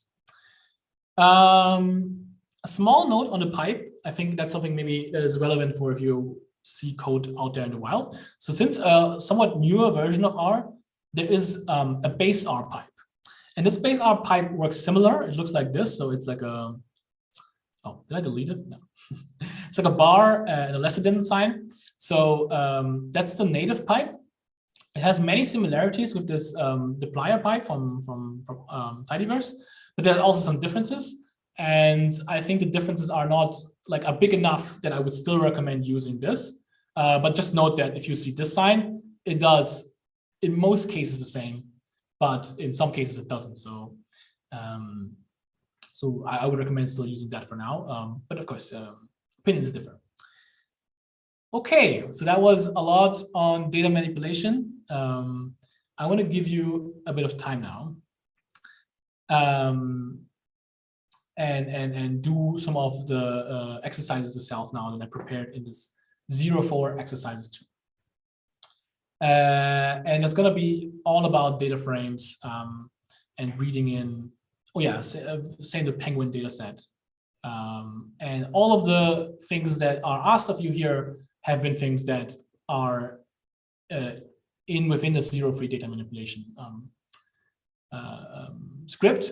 And for convenience, if you go to 04 exercises, there is a reference list of the functions and what they do. So you can just scroll up and see, oh, select does this and arrange does this and so on. So maybe that helps you as well. Okay, I want to give you 15 minutes now, and I'm also 15 minutes, until 55, or I suppose, I'm not sure what that would be in other time zones, but in 15 minutes.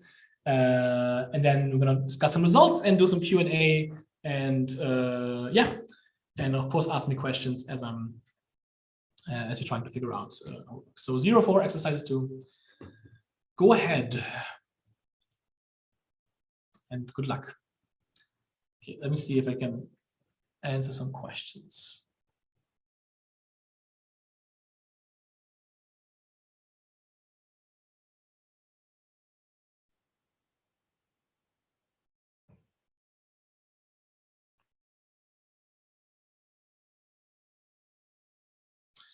Yeah, someone's saying like this new section is killing them. I'm sorry for murdering someone. No, I suppose that was not in earnest. But yeah, I totally understand. Some of the stuff is it's not intuitive. Some of the stuff has to be a bit digested as well. So don't worry too much about not understanding 100% everything. It took me years to understand the things that I do now, and I still can't say I understand everything, right? And you see me oftentimes struggle myself with some of these things, right? And I've been using it a lot, and that's the sort of truth about it, right? When we do coding, we're all sometimes we all make mistakes, and I think it keeps me humble as well, right? So it's like everyone makes mistakes, and it's okay, and that's why we want to foster this community where we help each other out, right? And that's like my approach to this, right? It's okay that it's sometimes a bit confusing and you don't understand everything at once, but we're all in the same boat. We're all trying to figure it out. And I hope that's kind of the spirit that I can give you here.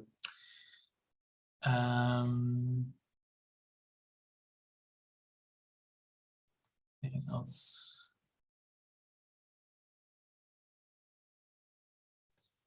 Yeah, Mariah, I said that I'm gonna answer your question. So going back to if else, how was it possible to correspond with both male and female if we only assign it this way, male MF without female?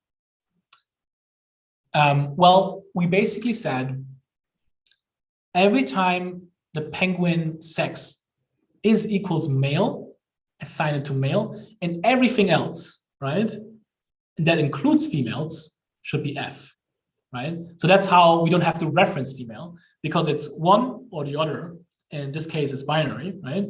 And again, an ace, the missing values are ignored, right? So that's how we can use if else without having to specify every single condition, because we're just going to say, here's the condition we test for, and female and any other would be the others, and assign everything to everything that's not that, assign a default variable to the other variables. And I hope that explains it a bit.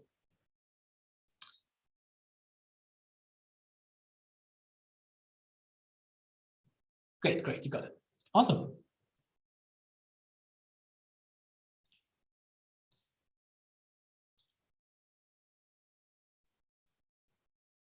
So R's case when is equivalent to Python's if else. I wouldn't say so. There's also like logical if else operators in R that are more analogous to Python. There is no direct I think, equivalent to case when in Python. Not that I'm aware of, and I might be wrong, of course. But you can do, of course, everything that case when does. You could do that with a lot of if else's. It's just going to be a bit more complicated. A nested if else. Yeah, someone says nested if else. It's kind of like a nested if else. Yeah.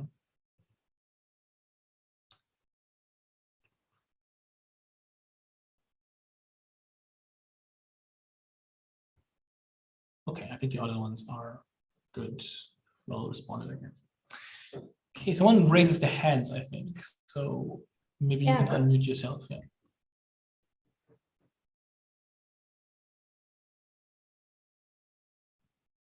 Achille, go ahead. Okay, thanks for your presentation. I want to know something. From some database, I want to know if it is possible to create a vector to select just only a quantitative variables and to make a statistic with this vector. So with quantitative, you mean only the numeric ones, I assume? You say? Just the ones that are numbers, right? Yes, yes. Numbers. Okay.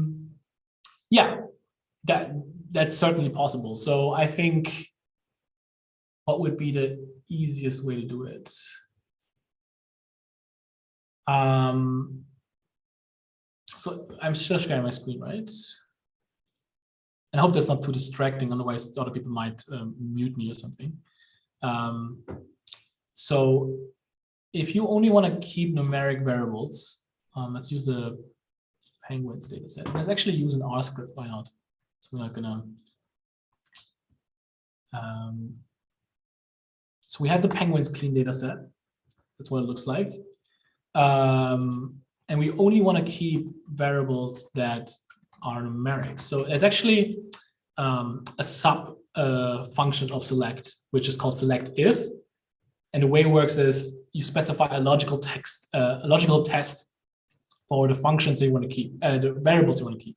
So in this case, logical test of whether a variable is numeric or not is numeric, right? So pretty straightforward. So we're going to say Penguins clean select if is numeric, and that's going to leave us with 7 variables, and all of them are numeric, right? So that's how we would do it. But of course, this only works if your variables are already coded as numeric, right? It's possible that these variables in your R environment are coded as text, right? Then it won't work. Then you have to do first manually, I guess, check which of your variables are actually numeric, for example. But that's how you could do it, right? You could do select if is numeric. And then a basic way to get some statistics, I guess, right? But this goes beyond this course. But if you just want to look at some basic summary statistics of your variables, you can use the function summary, and it gives you like the minimum value, the first quantile, the median, the mean, the third quantile, the max number, and how many missing values each variable has, right? So that's like a straightforward way to look at the distributions of your numeric variables. Yeah, hopefully it helps.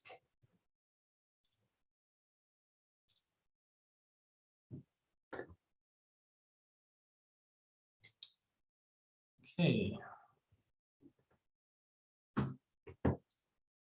I'm gonna stop sharing for now.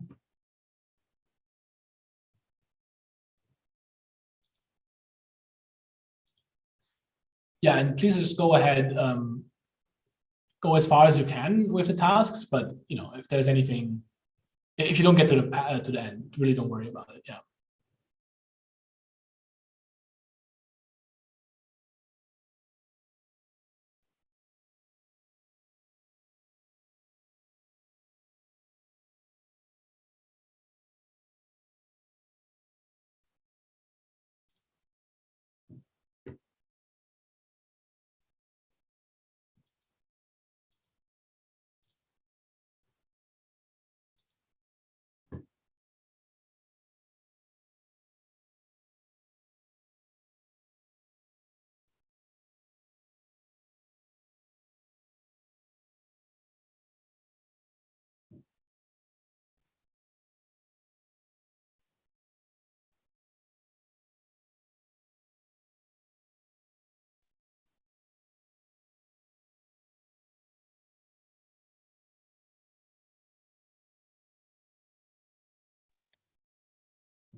Okay, we don't have much more time left, so I do want to show you some results. Did anyone reach task 10? I'm curious. So we don't have to like go over every single task maybe. Did anyone reach task 10? It's also fine if you tell me, because if you don't reach it, if you didn't reach it, then maybe I have to prolong the time or shorten the exercises. It doesn't look like people reached task 10. Okay. Okay, so what I'm gonna do is just to shorten things, and again, you'll receive the solutions to this, right? But I want to tell you like some parting words before. It's already over soonish. So let's take a look at the yeah, 6, 7. All right, so let's take a look at the results. You see my slides, I think, and my solutions. So I'll start with task 8, because task 8 basically is just a combination of 1 through 7. And in task 8, it asks you for doing all the things you've done before, but do it in a piping style. So basically, and I think this is task 2, filter, no, task 3. Yeah, it's not exactly the same, but the order is a bit different, I would say. But does that make sense? Yeah, I'll show you this. So this one says filter the penguins data that it only includes chinstrap and Adderley. Well, you take the data set that hopefully you were able to read in. You filter species, so it's only in chinstrap and Adderley. Then you rename the sex into observed sex. Then we select the species, observed sex, the bill length, and the bill depth. And then we create a new variable called ratio out of the bill length and the bill depth. And then we're gonna arrange it so that we have the penguins with the highest ratio on top. Is this actually, did I make it so?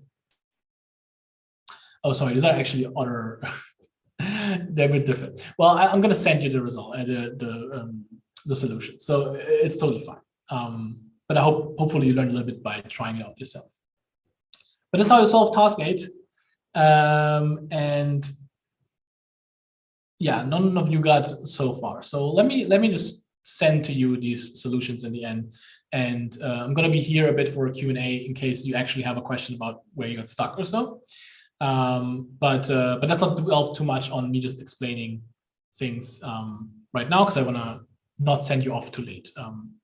And it's already almost.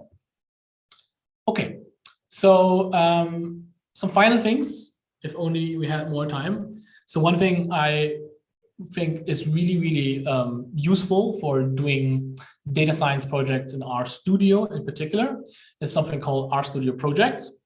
So RStudio projects are a way to kind of structure your different kind of projects that you have. So for example, let's say you work on some kind of university paper, but then you also have some work in which you use R, and you want to like structure your all the data files you have and your folders and data sets and so on you're going to use for all these different tasks.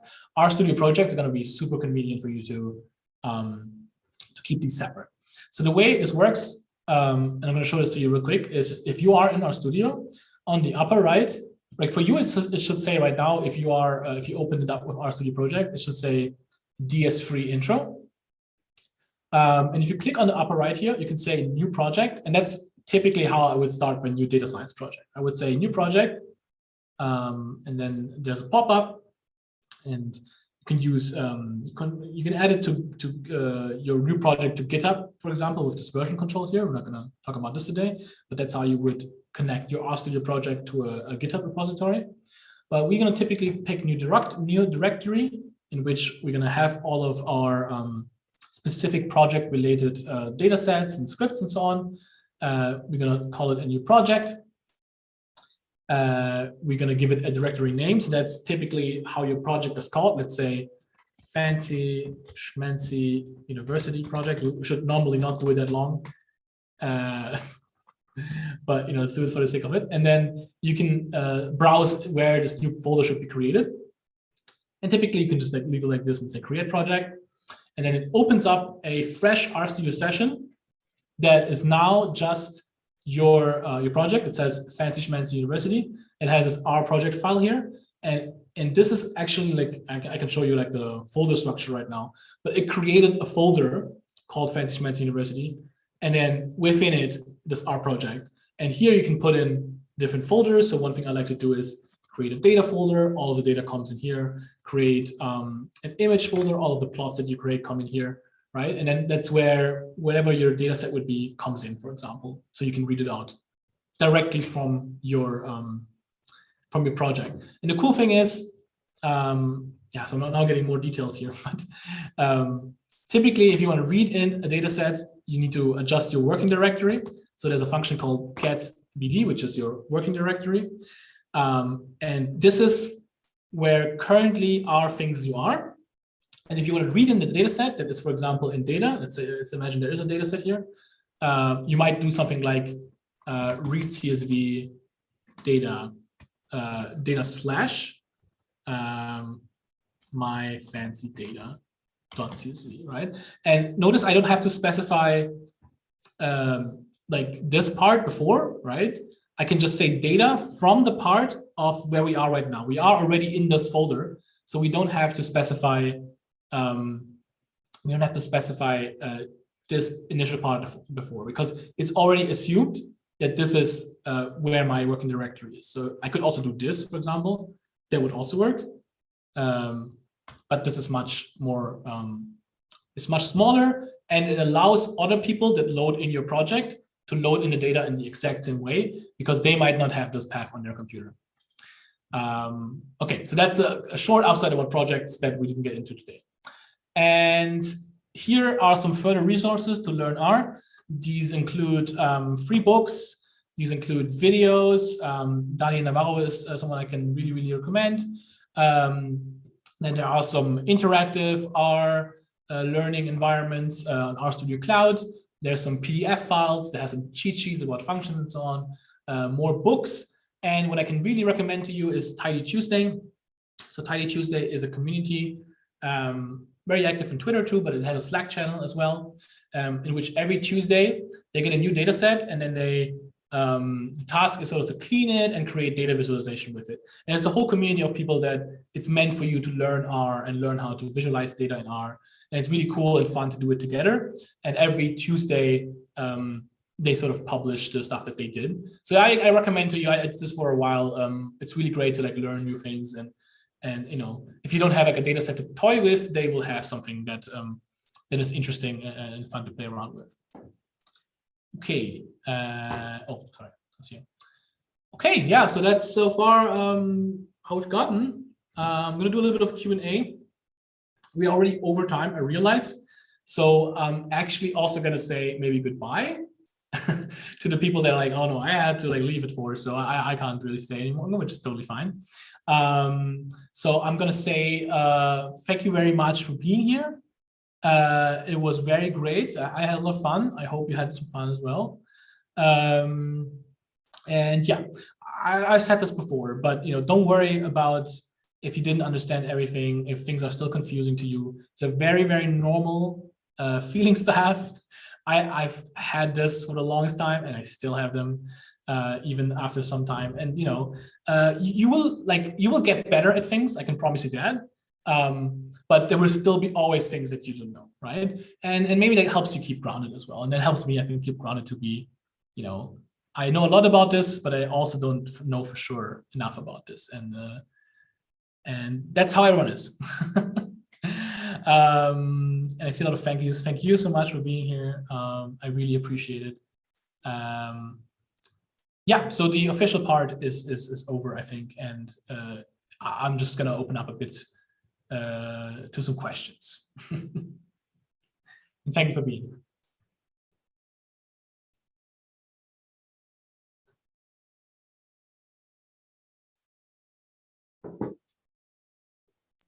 Lots of thank yous from YouTube.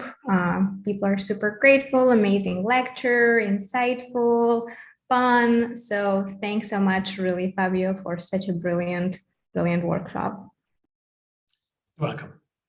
I'm very happy to hear it. Yeah, and I also have here like ways to stay in touch with me. So I mean, there's multiple ways, but honestly, I'm a lot on Twitter, so there is a high likelihood I see the stuff. that you may be working on, and maybe I respond, right? I can't promise every single person that asks me something. I don't know like how many people are watching, but generally, if you put it out there on Twitter, I might see it and I might help you if I see it and I have time. And I really like helping people in that, because I struggle a lot with this. And if I had a person that could, give me a tip in the right direction, I'd really appreciate it. So I'm happy to be the person for other people. Yeah. Yes, more thank yous. Well, thank you for being here.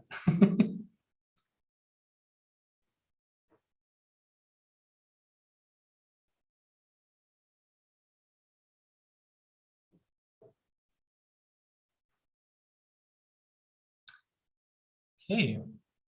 I'm not following YouTube chats. I'm not sure if there is any questions there, but if not, it's totally fine, of course. No, so far only thank yous, and lots of gratitude and smileys and hearts and applause. Yes, but we're joining that. Yes. Great. Okay, yeah. Well, then I'll just switch to the last slide because it has a nice cat GIF. So,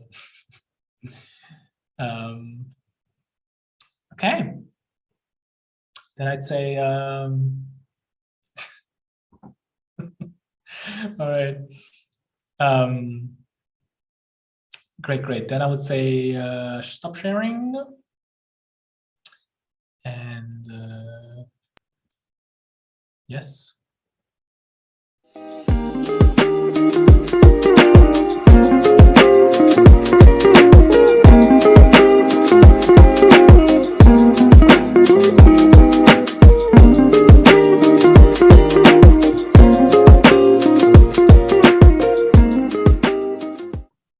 Actually, there is a couple of questions now. Sorry, on YouTube. That's fine. I have time. So there is a question about machine learning. I guess I don't really quite know what is exactly the question, but I guess people are wondering maybe about implementation of machine learning tools in R. And then there is another question about, would you recommend getting into loops? But I don't know, like kind of an abstract bit question. Yes, but I translated it. Yeah. Fair. So machine learning is something you can do in R. And there is also one package verse that I would recommend. Think about it. It's a tidy models. Sorry, it's a little tidy. Yes. So if you want to get into machine learning in R, that's on YouTube, right? But I'll just send it in the chat, I guess, but maybe you can further it. So machine learning in R, tidy models, I think, is the right address for it. It's sort of like still in progress. It's being developed right now, but similar to the tidyverse in general, the idea behind the tidy models package verse is to standardize machine learning inputs and outputs so that you can easily fit a lot of different machine learning models. So that's where I would look for your machine learning needs in R. And the second one, what was the second one? Sorry, yes, another one was about loops. I think the question was about recommending to use loops. Maybe I misunderstood the question, but yeah. Okay, so I'm not a big fan of loops. So I think it took me a long time to understand loops, honestly, more than it should. And now I think I do. But I think a lot of the stuff that needs to be done and can be done with loops can also be done more easily, in R at least, right? I think in Python, it's much more a do or don't sort of thing. You almost have to do it in loops. But in R, especially with the tidyverse, there's oftentimes, I won't say never, right? But very, very rare cases where you need a loop. And so personally, and that might be just my opinion, I'm very aware of it, right? I would it's good to know because it's another further tool in your toolbox if you do need it. But it's not something I would teach, for example, in an introductory course, because I feel like it's too complicated and there are easy ways around it. Yeah. That's my opinion on loops. Also, in the tidyverse is a package called purr, P-U-R-R-R, that does everything that a loop does, but without writing loops. So. Awesome, Exactly. thank you. There is the, oh, sorry, am I interrupting you? Me? No. No. Sorry.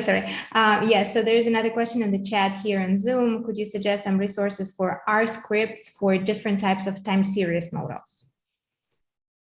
I'm not super familiar with time series models. I'm 100% certain there are, but on top of my head, I don't know, like a good tutorial to send you now. Sorry. If you type in time series in R, you will find resources. It's just the quality of it might differ, right? But you will certainly find resources. Something on GitHub, probably. GitHub is a good address for sure.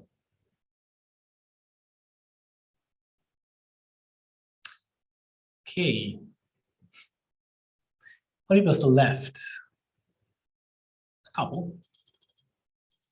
So if they fell asleep, that's okay.